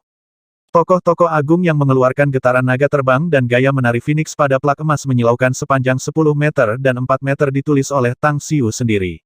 Itu kemudian dikirim ke karyawan Mo Wanying yang paling pandai membuat plak. Hanya harga untuk membuat plakat ini saja harganya ratusan ribu yuan. Halo, kami belum membuka bisnis di sini. Bolehkah saya menanyakan tujuan kunjungan Anda, Tuan? Tepat ketika Tang Xiu tiba di pintu masuk rumah lelang Genesis, ia dihentikan oleh 4 penjaga keamanan berjas hitam. Sikap mereka sangat sopan di permukaan, tetapi mata mereka penuh kewaspadaan, tampaknya siap untuk menyerang Tang Xiu kapan saja jika ada tanda bahwa ia akan melakukan sesuatu yang buruk. Saya mencari Hao Lei. Ini bukan kali pertama Tang Xiu dihentikan oleh penjaga keamanan di luar pintu perusahaannya, jadi dia sudah terbiasa dan menjawab penjaga sambil tersenyum. Pemimpin penjaga keamanan ini bertanya, apakah Anda punya janji dengan kepala Hao sebelumnya, Sir? Jika tidak, kami juga akan membantu Anda menyampaikan pesan kepadanya. Dia secara alami akan bertemu denganmu jika dia punya waktu. Saya Tang Xiu, kata Tang Xiu tersenyum. Tang Xiu. Keempat penjaga keamanan mengerutkan kening pada saat yang sama. Tapi setelah 4 detik lebih, ekspresi pemimpin penjaga keamanan itu tiba-tiba berubah. Dia dengan cepat meraih ponselnya untuk mengakses internet dan menemukan beberapa informasi mengenai Tang Xiu. Setelah dia melakukan beberapa kontras, ekspresinya berubah hormat dan takut ketika dia membungkuk dan berbicara, kami tidak tahu itu kamu, bos. Aku benar-benar minta maaf atas sikap kita barusan. Itu adalah sikap yang sangat bertanggung jawab, Anda tahu. Tang Xiu menepuk pundaknya dan tertawa kecil. Performa Anda sangat memuaskan saya, jadi saya akan memberitahu Hao Lei untuk menaikkan gaji Anda sebesar 30%. Baiklah, teruskan tugas Anda. Aku pergi ke atas dulu. Ya, terima kasih, bos. Pemimpin satpam itu bersemangat. Setelah menyaksikan Tang Xiu pergi, dia dengan kuat mengangkat tinjunya ke atas, dengan penuh semangat menekan udara dengan semangat tinggi dan dengan bersemangat berseru, sial. Saya akhirnya bisa melihat yang asli. Itu adalah bos besar dan kami telah dipuji olehnya juga. Itu benar-benar suatu kehormatan. Tiga penjaga keamanan lainnya juga dengan bersemangat menanggapi satu sama lain. Mereka kemudian menyampaikan pesan melalui interkom tentang kedatangan Tang Xiu serta menyampaikan janji Tang Xiu kepada rekan-rekan mereka. Tiba-tiba, sekitar 2/3 orang, yang semuanya adalah penjaga keamanan, bersorak di dalam rumah pelelangan Genesis. Di lantai 3 rumah pelelangan Genesis, Hao Lei dengan cepat membaca dokumen yang dipegangnya, sementara tiga bawahan di depannya memegang beberapa dokumen lain, menunggunya untuk menandatangani. Situasinya begitu sibuk dan sibuk sehingga Hao Lei tidak pernah sesibuk dia sekarang. Bahkan situasi ketika dia bertindak sebagai General Manager Grand Fortune Jewelry memucat dibandingkan. Dia bahkan tidak punya cukup waktu untuk minum kecuali minum segelas air dan secangkir kopi sejak pagi. Ketuk, ketuk. Suara ketukan datang dari pintu dan Tang Xiu masuk dari luar. Dia memperhatikan beberapa orang di dalam sambil tersenyum dan berkata, "Apakah kamu sibuk?" Hao Lei bangkit dari kursi bos dan memberi 2 perintah kepada 3 bawahan. Setelah mereka mengambil dokumen dan pergi, dia kemudian berbicara dengan wajah berlinang air mata, "Bisakah kamu menemukan seseorang untuk datang dan membantu saya di sini, bos? Anda benar-benar membuat saya terlalu sibuk di sini. Aku sangat sibuk sehingga aku bahkan tidak bisa merasakan kakiku menyentuh lantai. Dan sekarang saya sangat kelaparan sehingga perut saya menjadi rata, Anda tahu." Tang Xiu terkejut. "Kamu belum makan malam." "Makan malam apa? Aku bahkan tidak sarapan dan makan siang." Hao Lei memaksakan senyum pahit. Tang Xiu mengeluarkan ponselnya dan menghubungi manajer Aula Pesta Immortal Shanghai untuk memesan sepiring hidangan mewah dan mengirimnya ke rumah lelang Genesis. Setelah itu, dia menoleh ke Hao Lei dan bertanya, "Ngomong-ngomong, siapapun yang Anda pilih untuk membantu Anda di sini?" "Cinan," kata Hao Lei tersenyum. Tang Xiu tidak bisa menahan tawa. "Kamu benar-benar bisa mengambil orang itu, Tidak masalah. Saya akan meneleponnya nanti untuk membantu Anda di sini." Tapi jangan katakan padanya itu ideku, Sekte Master," kata Hao Lei buru-buru. "Hehe, aku mengerti. Jangan khawatir tentang itu." Tang Xiu tertawa kecil. "Bagaimanapun, kami telah menerima panggilan dari ribuan orang kaya, dari dalam negeri dan luar negeri, setelah publikasi, Sekte Master." Hao Lei kemudian berkata, "Mereka menyatakan niat mereka untuk menghadiri pelelangan, tetapi banyak dari mereka yang bertanya apakah kami dapat mengumumkan beberapa item yang dilelang sebelumnya. Saya juga berpikir yang sama. Bagaimanapun, akan sangat sulit untuk mencapai hasil terbaik tanpa menarik mereka dengan barang-barang yang dilelang meskipun kita sudah habis-habisan dalam memasarkan acara ini." Pandangan bijaksana melintas di mata Tang Xiu. Dia memang memberitahu Hao Lei sebelumnya bahwa dia akan melakukan aksi seperti itu, tetapi dia kemudian merasa bahwa dua jenis pil akan menjadi kurang bersemangat. Bagaimanapun, ini adalah lelang yang belum pernah terjadi sebelumnya di mana mereka harus menghadapi super kaya dari seluruh dunia dan jumlah tamu kemungkinan akan melebihi 1000 mengingat situasi saat ini. Lebih jauh, dia juga mendapatkan banyak harta dari Joyous Palace, beberapa di antaranya sangat berharga tetapi tidak memiliki nilai di mata banyak orang. Distribusi kekayaan di dunia saat ini dapat dikatakan secara praktis dikendalikan oleh mereka yang berasal dari kekuatan kultivasi, yang berarti ia harus memiliki sesuatu yang dapat menarik orang-orang super kaya ini. Apa yang dibutuhkan kultivator? Satu hal yang pasti adalah pil obat selain dari disarai, jimat, senjata ajaib, dan beberapa lainnya.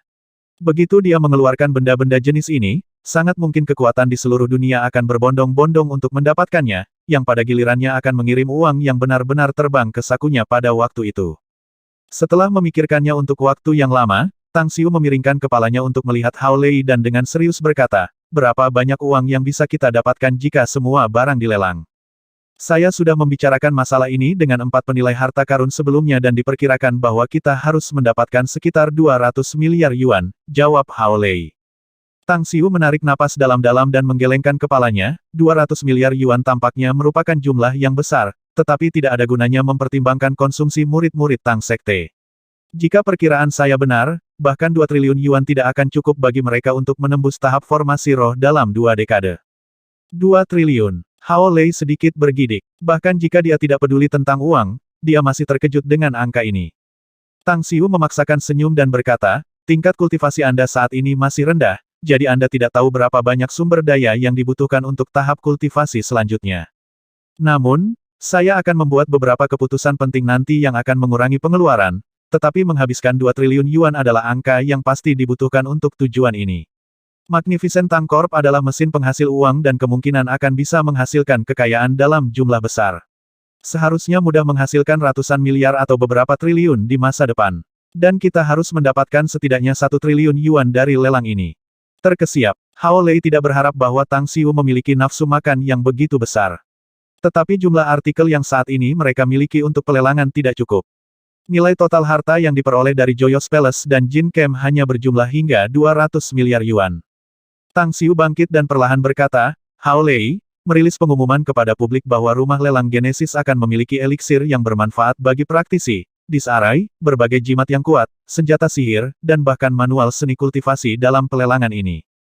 Hao Lei terkejut dan bertanya dengan tidak percaya, Sekte Master, apakah Anda yakin ingin menjualnya bahkan manual untuk teknik kultivasi?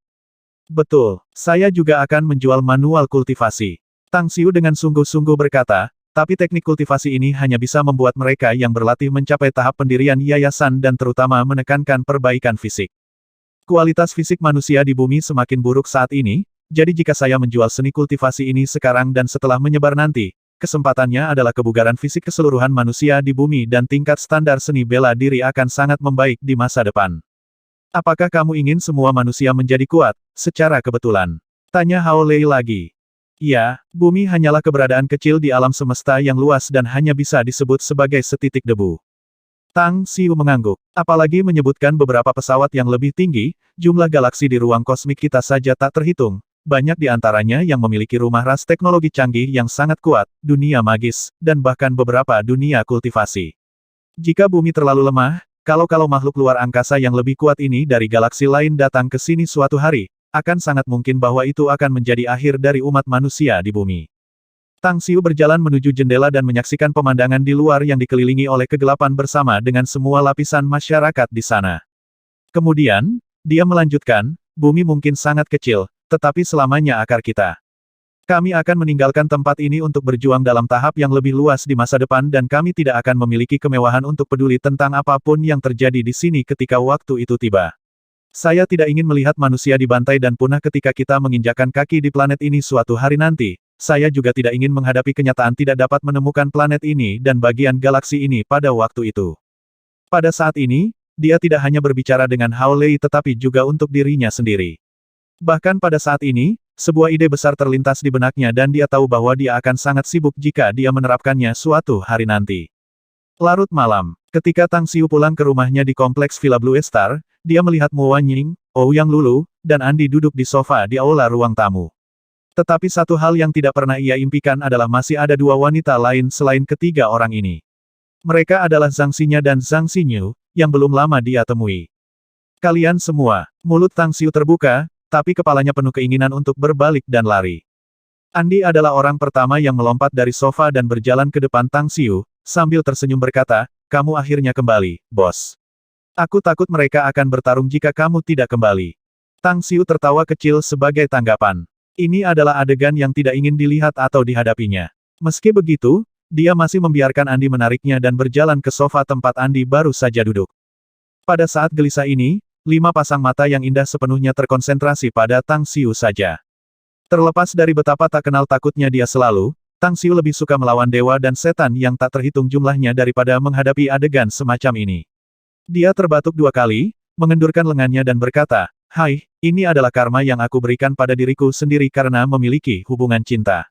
Anda bisa memukul saya, mengutuk saya, atau apapun. Saya akan menerimanya. Jika Anda tidak tahan dan ingin meninggalkan saya juga akan menghormati keputusan Anda. Apakah kamu akan sedih jika aku meninggalkanmu? Tanya Mo Wanying lembut.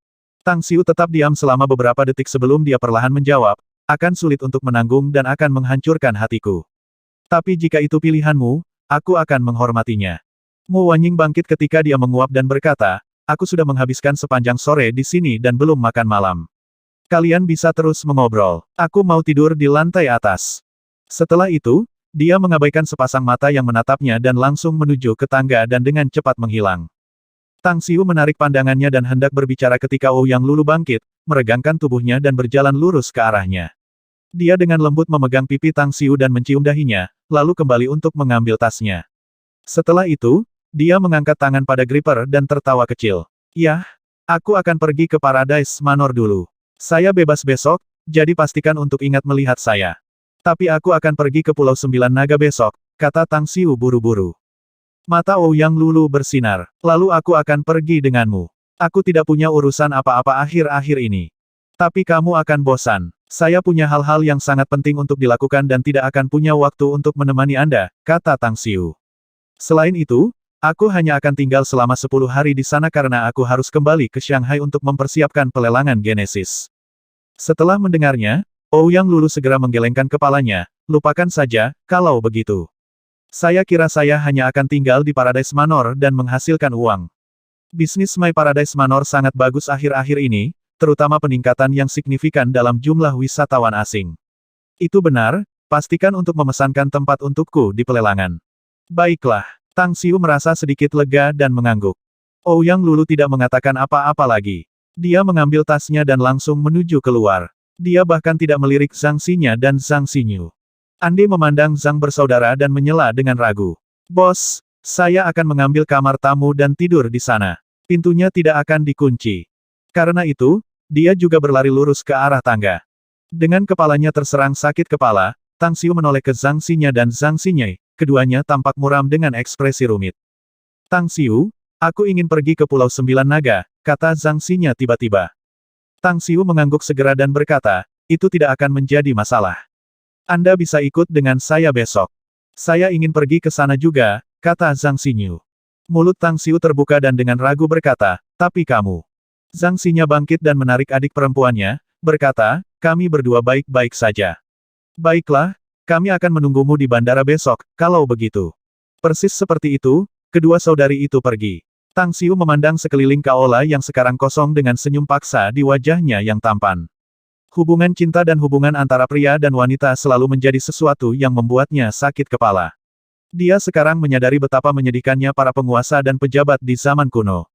Mereka juga memiliki 3 istri dan 4 selir di halaman belakang mereka. Situasi mereka seharusnya tidak terlalu damai dan tenang, bukan? Lama berlalu, Tang Xiu merokok dan membakar beberapa batang rokok satu demi satu sebelum dia bangun dan pergi ke lantai 2.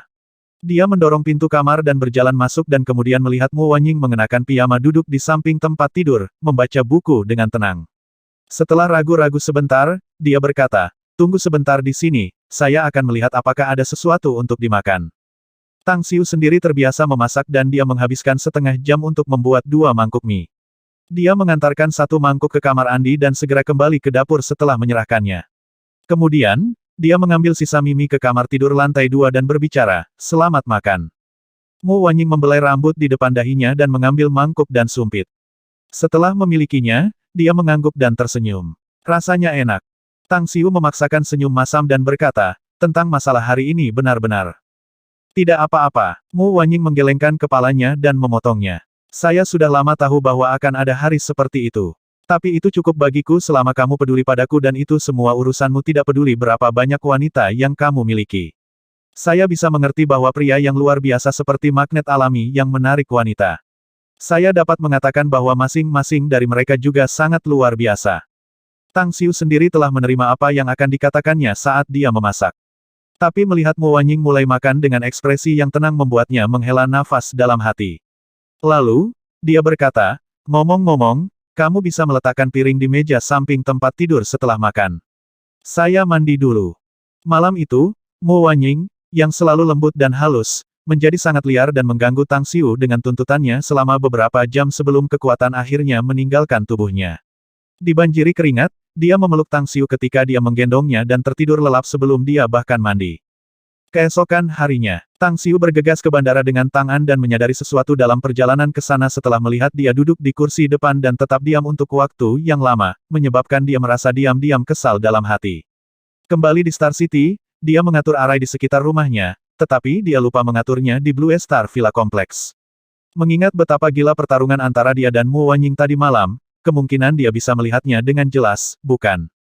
Saya benar-benar harus mempercepat kultivasi saya secepat mungkin, sehingga perasaan saya tentang ruang di sekitarnya bisa menjadi lebih tajam dan lebih luas. Selama tangan mengikutiku, aku bisa menemukannya dengan mudah bahkan jika dia bersembunyi di kekosongan.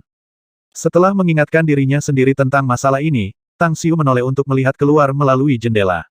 Setelah mereka tiba di bandara, dia dengan mudah menemukan Zhang Xinya dan Zhang Xinyu meskipun dia tidak tahu berapa lama mereka telah menunggunya. Kedua wanita itu mengenakan pakaian yang sama, keduanya mengenakan topi memuncak, kacamata hitam besar, dan topeng, bersama dengan koper besar serupa di sebelah masing-masing. Apakah Anda sudah menunggu lama? Tang Xiu menyapa mereka dan bertanya.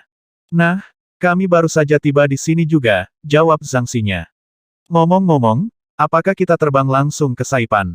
Ya, Tang Xiu mengangguk. Kami akan terbang langsung ke Saipan. Kami memiliki helikopter berdiri di sana dan kami akan naik mereka ke Pulau Sembilan Naga. Ngomong-ngomong, aku belum menanyakan alasanmu pergi ke sana. Apakah Anda pergi ke sana untuk liburan, atau tinggal di sana secara permanen? Saya tinggal di sana secara permanen, kata Zhang Xinya. Apakah kamu masih memiliki pekerjaan di sini? Tang Xiu bertanya dengan heran. Bagaimana denganmu, Xinyu? Apakah kamu tidak memiliki toko kecantikan untuk dijalankan? Saya sudah mengundurkan diri dan sudah membuat pengumuman bahwa saya akan meninggalkan industri hiburan dan tidak akan membuat penampilan publik di masa depan lagi, jawab Zhang Xinya. Adapun Xinyu, dia sudah menjual tokonya 2 minggu yang lalu, jadi kita tidak melakukan apapun untuk saat ini. Tang Xiu memikirkan sesuatu dan kemudian bertanya, apakah kamu ingin tetap tinggal di sana, atau kamu akan pergi bersamaku di masa depan juga? Hah? Pergi? Kemana? Tanya Zhang Xinyu. Tang Su menoleh ke Zhang Xinya dan bertanya, kamu tidak memberitahunya? Tidak. Zhang Xinya menggelengkan kepalanya. Bibir Tang Xiu bergerak dan mentransmisikan suaranya langsung ke telinga Zhang Xinyu. Saya seorang kultivator. Saya yakin Anda tahu apa artinya ini. Tujuan akhir dari setiap kultivator adalah untuk mencapai tahap kultivasi yang lebih tinggi dan akhirnya naik menjadi immortal. Jika tidak ada kecelakaan, saya akan naik ke dunia immortal dalam beberapa dekade, dan saya juga akan membawa banyak bawahan saya. Saya mungkin tidak kembali ke bumi selama ribuan tahun. Zhang Xinyu bergidik ketika rasa tidak percaya memenuhi matanya. Itu adalah sesuatu yang tidak pernah terlintas di benaknya. Bahkan dalam mimpi terliarnya, dia tidak pernah berpikir bahwa selain dari bumi, dunia immortal dalam legenda ternyata benar-benar ada. Semua orang tahu bahwa tempat ini hanya ada di cerita Xianxia. Itu malam ketika mereka berempat tiba di Pulau Sembilan Naga dan Zhang Xinyu masih belum dapat mencerna sepenuhnya semua yang dikatakan Tang Xiu. Setelah Mu Qingping mengatur segalanya agar Zhang Xinya dan Zhang Xinyu tinggal di pulau itu, dia pergi ke kamar Tang Xiu dan bertanya, bisakah kamu mengajari saya teknik kultivasi juga? Saya ingin menjadi seorang kultivator yang kuat. Kemampuan untuk terbang di atas awan dan memanggil kekuatan alam sangat menakjubkan dan saya menyukainya. Tang Xiu tidak bisa menahan tawa dan kemudian menjelaskan, saya harus memberitahu Anda bahwa menginjak jalur kultivasi sangat berbahaya. Anda harus menahan rasa sakit yang tidak dapat ditanggung oleh kebanyakan orang rata-rata dan bahaya yang akan Anda hadapi juga tidak terbayangkan. Anda mungkin harus menghadapi orang lain di masa depan jika Anda memilih untuk menjadi seorang kultivator dan bahkan menghadapi pertempuran antara makhluk immortal pada saat itu. Maukah Anda melindungi saya pada saat itu? Tanya Zhang Xinyu. Tang Xiu mengangguk. Aku pasti akan melindungimu, kecuali saya terbunuh. Zhang Xinyu tersenyum dengan senyum dan berjalan lurus ke Tang Xiu. Dia memeluk lehernya dan berkata, kalau begitu aku tidak akan takut karena kau akan melindungiku. Anda seorang kultivator dan begitu juga kakak perempuan saya. Karena itu, saya akan pergi kemanapun Anda pergi di masa depan juga. Itu mengingatkan saya, di mana kakak perempuan Anda sekarang? Tanya Tang Xiu. Dia bilang dia lelah dan sudah tidur di kamarnya, jawab Zhang Xinyu. Tang Xiu merenung sejenak dan kemudian mengangguk. Baik-baik saja maka, tinggal dewa di kamarku untuk malam ini dan aku akan mengajarimu teknik kultivasi dan apa sebenarnya jalur kultivasi itu. Tapi saya tidak bisa menjamin level apa yang bisa Anda capai di masa depan. Yang bisa saya katakan sekarang adalah Anda harus mencapai tahap formasi roh dalam beberapa dekade jika Anda ingin pergi ke dunia immortal bersama saya. Apa itu tahap formasi roh ini? Zhang Xinya dengan penasaran bertanya, akankah saya menjadi seorang kultivator yang kuat yang bisa terbang jika saya mencapai tahap formasi roh ini? Anda akan belajar tentang tingkat kultivasi dari beberapa orang lain di masa depan. Tang Xiu berkata, adapun para kultivator tahap pembentukan roh, mereka pasti bisa terbang dan sangat kuat. Bahkan saya sendiri mungkin tidak cocok dengan Anda jika kultivasi Anda berada pada tahap formasi roh sekarang. Baik, saya akan mulai berlatih. Saya harus menjadi seorang kultivator. Zhang Xinyu mengepalkan tangannya dengan penuh semangat. 4 jam kemudian dihabiskan untuk mengajar Zhang Xinyu semua titik akupuntur dan rute meridian tubuh manusia. Tang Xiu mengajarinya serangkaian teknik kultivasi yang sangat kuat di dunia immortal dan dia bahkan tidak ragu untuk menyingkat setetes esensi darahnya untuk mengintegrasikannya ke dalam tubuhnya dan membuatnya jantung menyerapnya. Sudah larut malam ketika Tang Xiu pergi ke ruang alkimia di Pulau Sembilan Naga. Tepat ketika dia hendak memasuki aula utama, dia merasakan gelombang panas dari interior. Setelah dia masuk, dia menemukan bahwa suhu di dalam setidaknya 20 derajat lebih tinggi daripada bagian luar, yang dapat membuat orang biasa dalam waktu singkat. Ji Chimei. Ruang alkimia itu cukup luas dengan ukuran sekitar beberapa ratus meter persegi. Rak disusun di dinding dan diisi dengan berbagai botol dan wadah batu giok bersama dengan beberapa bahan obat, mineral, dan tulang binatang buas yang cocok untuk penyimpanan pada suhu tinggi. Ekspresi hormat melukis wajah Ji Chimei setelah dia menemukan bahwa Tang Xiu ada di sini. Dia segera menyapa dan memberi hormat. "Kapan Anda tiba, Tuhan? Aku harus meramu beberapa pil untuk digunakan dalam waktu yang tidak begitu lama, yang aku perkirakan akan memakan waktu sekitar 4 hari. Tapi tungku itu masih memiliki ramuan yang telah kukarang dan perlu beberapa hari agar pemurniannya berhasil, Tuan." Ji Chimei ragu-ragu sebelum melanjutkan, "Kami hanya memiliki 2 tungku pil di lemari besi ini, tetapi kualitas yang lain agak rata-rata dan biasanya digunakan oleh pil apprentices. Apakah Anda ingin saya membuang pil di tungku ini? Atau?" Tang Xiu tertawa kecil dan menjawab, "Aku punya tungku sendiri." Setelah mengatakan itu, dia mengeluarkan kaldron setan dewa jiwa dewa dari cincin interspatial dan menempatkannya di ruang alkimia yang luas. Tak lama setelah itu, ia dengan cepat mengatur beberapa arai di bawah kuali. Baru kemudian dia menoleh ke Ji Chimei dan bertanya, "Ngomong-ngomong, apa pendapatmu tentang komporku? Sangat bagus, bukan?" Ji Chimei sendiri memiliki pandangan yang sangat tajam dan jantungnya berdebar kencang setelah melihat Demon God Soul Devourer Cauldron. Dia berputar-putar di sekitar kuali beberapa kali dan mengamatinya dengan cermat sebelum memuji. "Tungku yang kau dapatkan ini sebanding dengan perangkat immortal teratas, Tuhanku. Tapi akal sehat saya mengatakan kepada saya bahwa tungku ini tidak hanya cocok untuk meramu pil tetapi juga dapat digunakan oleh para perajin untuk membuat senjata dan peralatan. Apakah saya benar, Tuhanku? Kamu memiliki mata yang bagus, seperti biasa." Tang Xiu tersenyum berkata, "Tungku Divine ini memang dapat digunakan untuk pembuatan alkimia dan peralatan. Chimei, kekuatan Anda saat ini mungkin lebih kuat dari saya, tapi saya pikir Anda masih sedikit di belakang saya dalam hal pembuatan perangkat dan alkimia. Tinggal di sini selama 10 hari dan saya akan mengajari Anda beberapa rahasia alkimia dan penyempurnaan. Anda harus mengamati dan belajar dengan baik karena Anda mungkin menjadi bawahan paling penting di bawah saya sebagai ahli alkemis dan artificer yang dapat memproduksi ramuan dan perangkat immortal." Mata Ji Chimei bersinar dan dia dengan penuh rasa terima kasih menjawab, "Bawahan ini tidak akan meluangkan waktu untuk belajar sehingga saya dapat memenuhi harapan Tuhan di masa depan." 10 hari mungkin tampak singkat dan Tang Xiu tinggal di ruang alkimia sepanjang waktu. Dia meramu pil dalam jumlah besar dengan berbagai efek dalam 4 hari pertama. Pil ini juga sangat bermanfaat bagi para kultivator inti emas meskipun kemanjurannya kurang bagi mereka yang berada di Naschen Soul Stage. Dari hari ke-5 hingga ke-8, Tang Xiu terus-menerus memproduksi perangkat sihir. Alat dan senjata ini tidak disempurnakan menggunakan kekuatan immortal, karenanya mengapa mereka semua tidak mencapai tingkat kualitas standar di dunia immortal meskipun mereka masih bisa digolongkan sebagai alat sihir top. Salah satu dari alat-alat ini dapat dengan mudah menimbulkan kecemburuan dan keinginan banyak orang dan bahkan sangat mungkin memicu badai berdarah. 2 hari terakhir dihabiskan untuk memperbaiki set lengkap 10 disk arai, yang semuanya kemudian diberikan kepada Gu Xiaoxue, sementara ia sendiri memproduksi 2 set disk arai tingkat rendah. Dia merencanakan nanti untuk dilelang di pelelangan Genesis. Selanjutnya, ia juga menghabiskan 2 hari terakhir untuk memproduksi total 100 jimat dan jimat, yang semuanya juga diserahkan kepada Gu Xiaoxue. Dia kemudian membuat 100 jimat lain dengan kekuatan yang jauh lebih kecil untuk pelelangan Genesis. Tepat saat Tang Xiu keluar dari ruang alkimia, dia melihat Gu Yan'er berdiri di luar, sepertinya telah menunggunya. Senyum berseri-seri kemudian muncul di wajahnya yang cantik dan menawan jiwa. Menguasai. Gu Yan'er tampaknya tidak terganggu oleh tubuh terbuka Tang Xiu atau keringat yang terlepas dari otot-ototnya yang ramping. Dia dengan cepat datang ke sisi Tang Xiu dan melingkarkan tangannya di sekitar Tang Xiu. "Mengapa kamu keluar dari pagoda yang indah?" Tang Xiu tertawa kecil dan berkata, "Aku sudah berencana untuk pergi ke sana untuk mengunjungi kamu setelah aku selesai dengan tugas 10 hari ini, kamu tahu. Yah, aku sudah menekan semua lukaku dan aku menjadi lebih baik setiap hari. Saya harus sepenuhnya sembuh dalam beberapa tahun." Gu Yan'er dengan ringan tersenyum dan berkata, "Ngomong-ngomong, saya baru saja memperbaiki 2 pil untuk Anda karena saya tidak melakukan apapun selama 2 hari terakhir, Guru. Itu seharusnya bermanfaat bagi Anda. Saya tidak berpikir pil tipe immortal dapat memiliki banyak efek pada saya sekarang kecuali saya bisa mendapatkan beberapa pil Demon Immortal.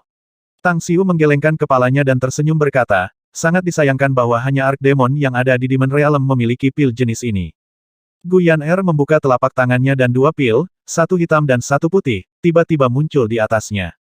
Aliran cahaya gelap terus berkedip dari pil hitam, sedangkan yang putih sepertinya memancarkan gelombang berdesir. Pil Iblis Immortal. Murid Tang Xiu berkontraksi saat rasa tidak percaya memenuhi matanya. Tidak pernah terlintas dalam pikirannya bahwa Gu Yan'er mampu meramu pil Iblis Immortal dan mendapatkan bahan untuk meramu itu. Harus dicatat bahwa ramuan obat dan bahan yang diperlukan untuk membuat itu sangat langka. Ini bukan pil Iblis Immortal asli, Master. Efeknya harus hampir sama tetapi kemanjuran dan energi yang terkandung di dalamnya 10 kali lebih buruk daripada yang asli. Tang Xiu dengan lembut mengambil pil Demon Immortal dan menatap Gu Yan'er dengan wajah yang sedikit menyesal. Dia tahu betapa sulitnya meramu pil ini karena bahan yang paling utama untuk meningkatkan kemanjuran obat ini adalah esensi darah dari jantung pembuatnya. Anda tidak boleh melakukan apapun yang bermanfaat bagi orang lain tetapi akan membahayakan diri Anda lagi di masa depan. Setelah meminum pil itu, Tang Xiu dengan lembut memeluk Gu Yan'er dan berbicara dengan sungguh-sungguh. Kilatan kebahagiaan melintas di mata Gu Yan'er. Meskipun dia berjanji dengan suara lembut, dia tidak mengingat peringatan itu. Dia bersedia melakukan apa saja meskipun itu akan sangat merugikan dirinya sendiri selama itu bisa membantu Tang Xiu. Sama seperti apa yang dia lakukan di masa lalu. Di jalur gunung yang berliku, Tang Xiu dan Gu Yan'er berjalan berdampingan dan menuju ke tepi laut di mana pagoda yang indah itu berada. Keduanya tidak terpengaruh oleh angin dingin yang bertiup di sekitar mereka. Yan'er, pil Demon Immortal adalah ramuan yang biasanya diambil oleh iblis-iblis top di alam iblis yang mengolah penyempurnaan fisik. Ramuan obat yang diperlukan untuk membuat itu sangat berharga, bahkan ketika aku tinggal di dunia immortal selama ribuan tahun dan menyusup ke alam iblis berkali-kali, aku masih harus berusaha keras untuk membuat ramuan obat untuk meramu pil ini. Bagaimana Anda mendapatkannya? Tanya Tang Xiu. Saya mendapatkannya dari Immortal Lyceum. Gu Yan'er tersenyum dan menjawab dengan ringan. The Immortal Lyceum. Ekspresi Tang Xiu sedikit berubah dan tatapan kompleks muncul di matanya.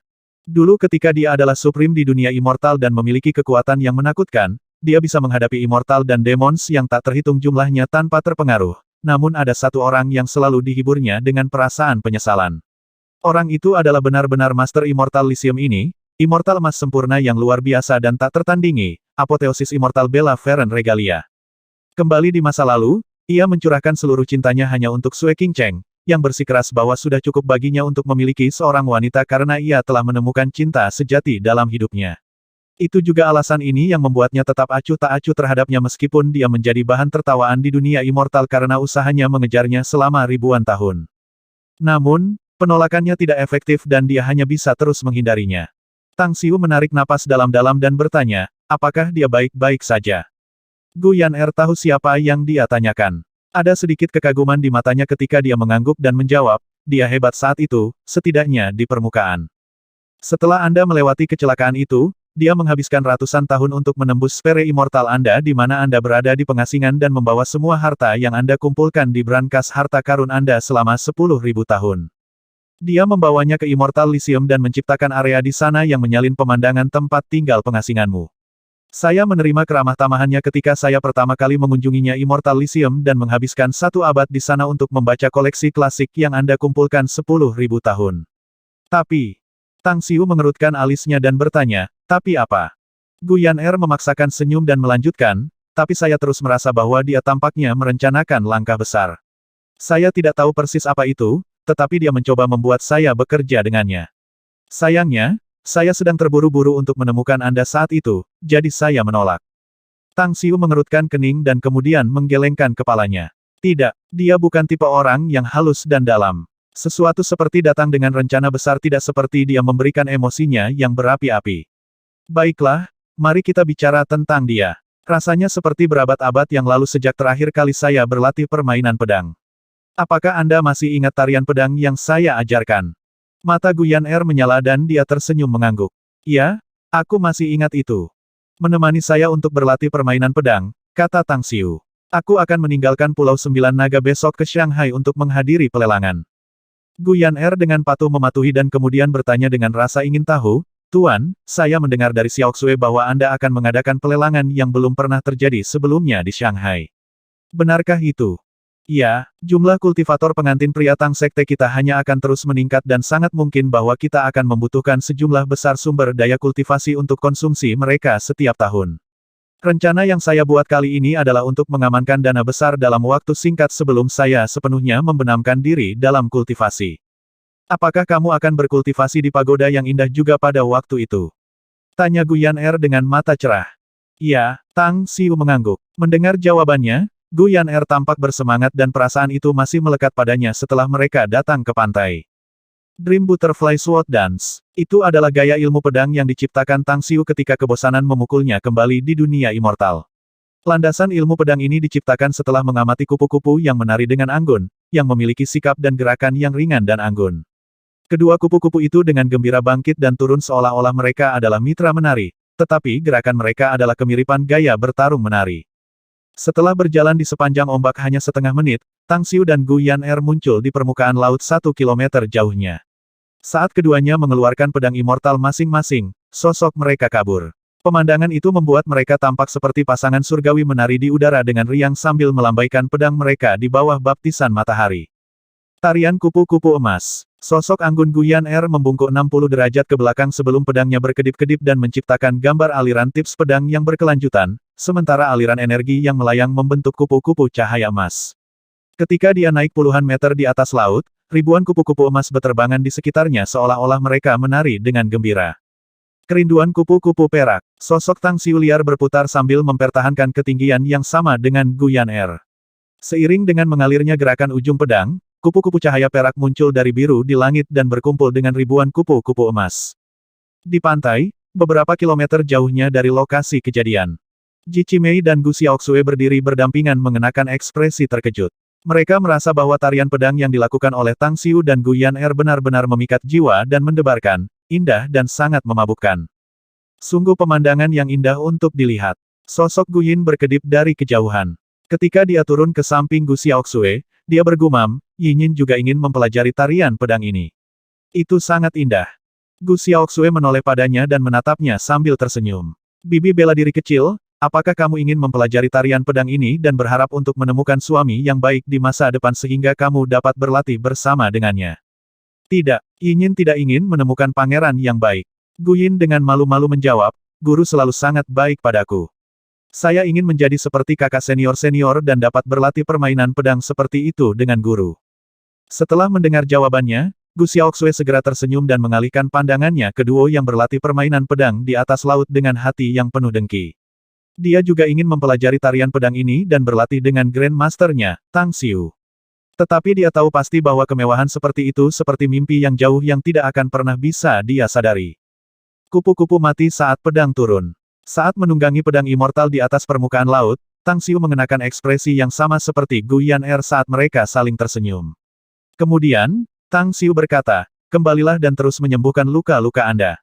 Semakin cepat Anda menyembuhkan semakin kuat Sekte Tang akan menjadi.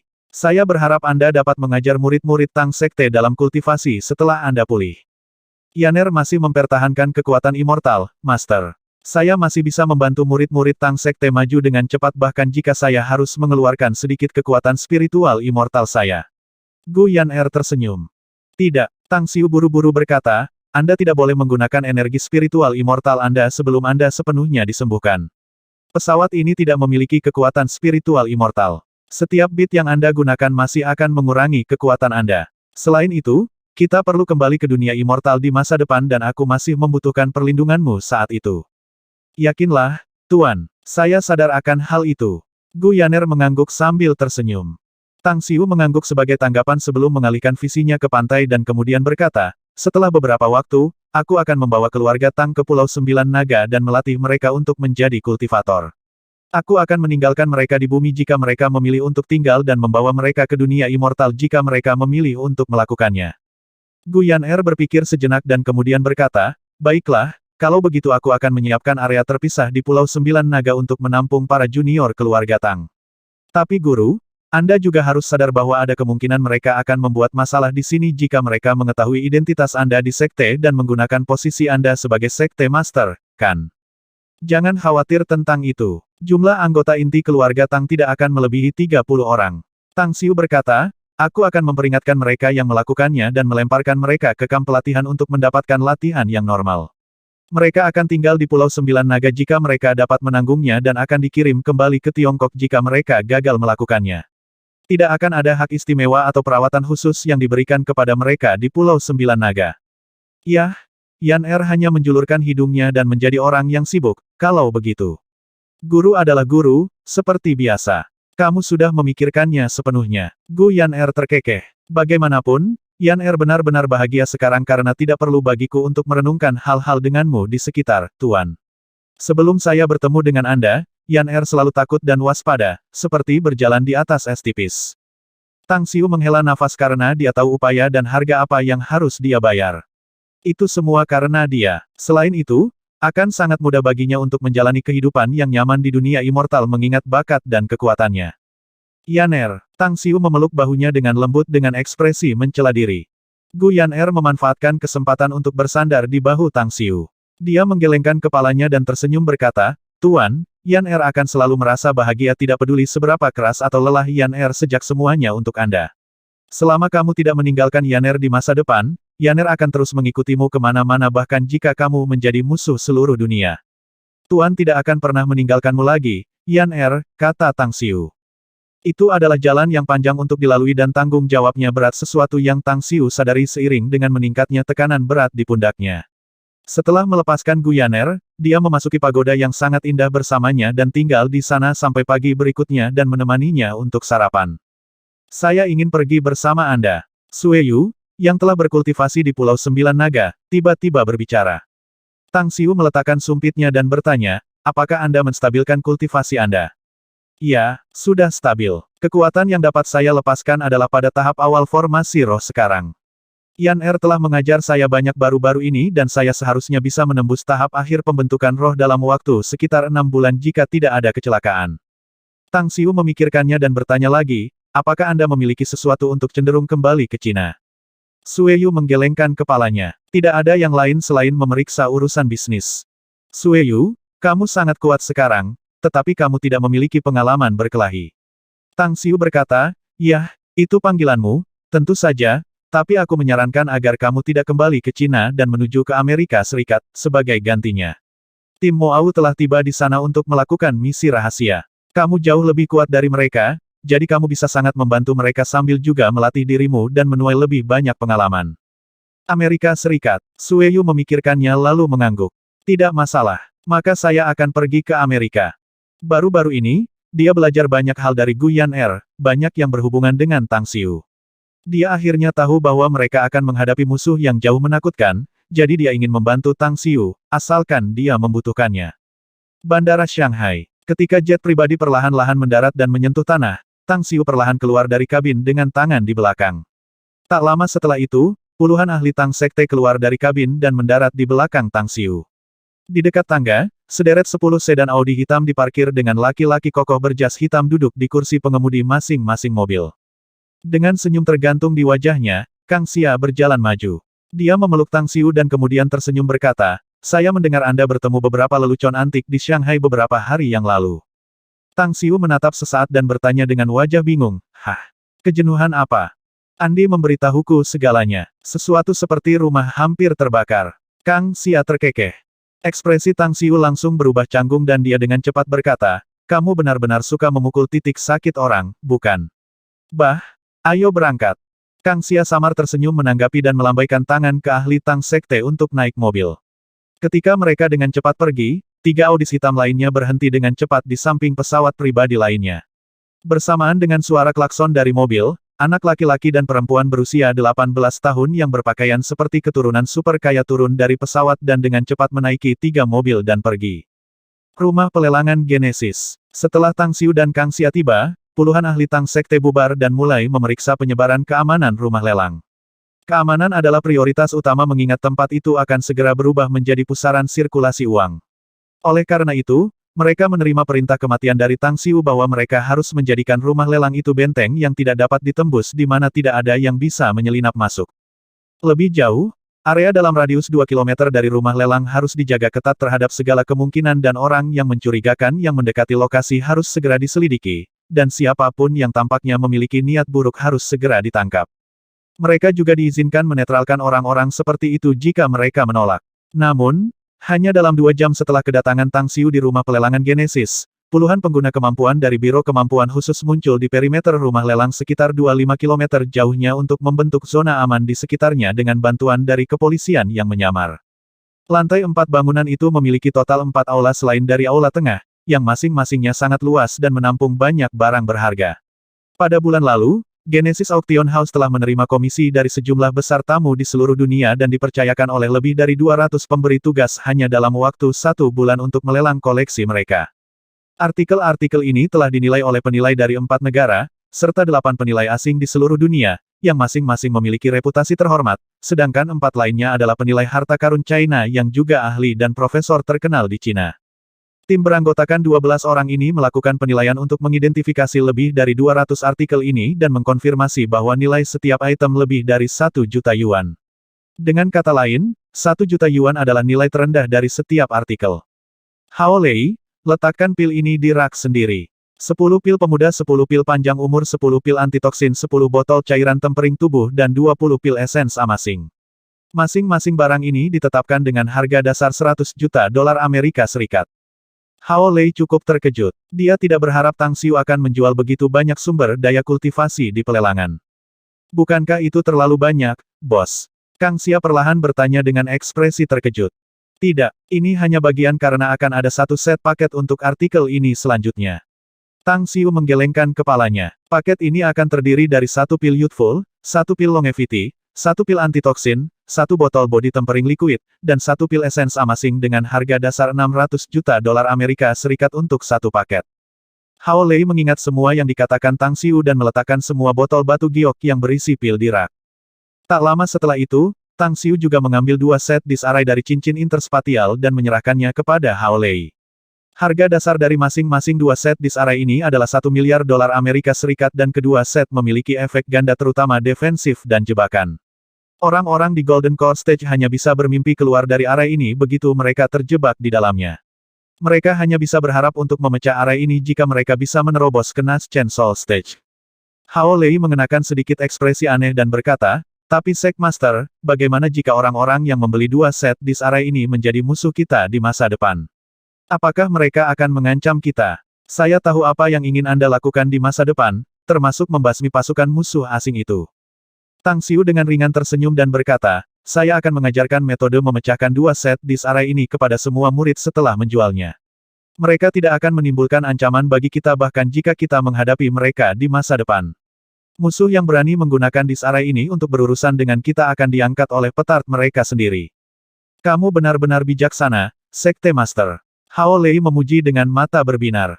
Dengan sedikit senyum, Tang Xiu mengeluarkan 100 jimat dan berkata, bagilah jimat ini menjadi 5 paket, masing-masing 20 buah, dan harga dasarnya adalah 200 juta dolar AS. Dipahami. Hao Lei menerimanya. Kemudian, Tang Xiu mengeluarkan 2 pedang ajaib, 2 tombak ajaib, 2 kapak ajaib, 2 pedang sihir dan melanjutkan, harga dasar masing-masing senjata ajaib ini adalah 500 juta dolar AS dan masing-masing akan dilelang secara terpisah. Hao Lei mengambilnya, menyimpannya dan kemudian bertanya, apakah ada yang lain? Akhirnya, Tang Xiu mengeluarkan 1 set perhiasan dan dengan tersenyum berkata, saya juga memproduksi set perhiasan ini sendiri. Satu-satunya fungsi adalah untuk pertahanan. Pemakai perhiasan ini dapat menahan pukulan penuh dari ahli Naschen Soul Stage. Namun, efeknya hanya akan bertahan 3 kali dan tidak akan berguna setelah 3 penggunaan. Karena itu, memiliki perhiasan ini setara dengan memiliki 3 nyawa lebih dan harga dasar untuk yang satu ini adalah 1 miliar dolar Amerika Serikat. Hao Lei melirik perhiasan yang mempesona dan tidak bisa membantu tetapi menelan. Dia menyukai desain perhiasan serta efeknya. Setelah ragu-ragu sejenak, dia bertanya, bos, apakah ada perhiasan seperti itu untuk dijual di sekte kita? Saya juga menginginkan 1 set.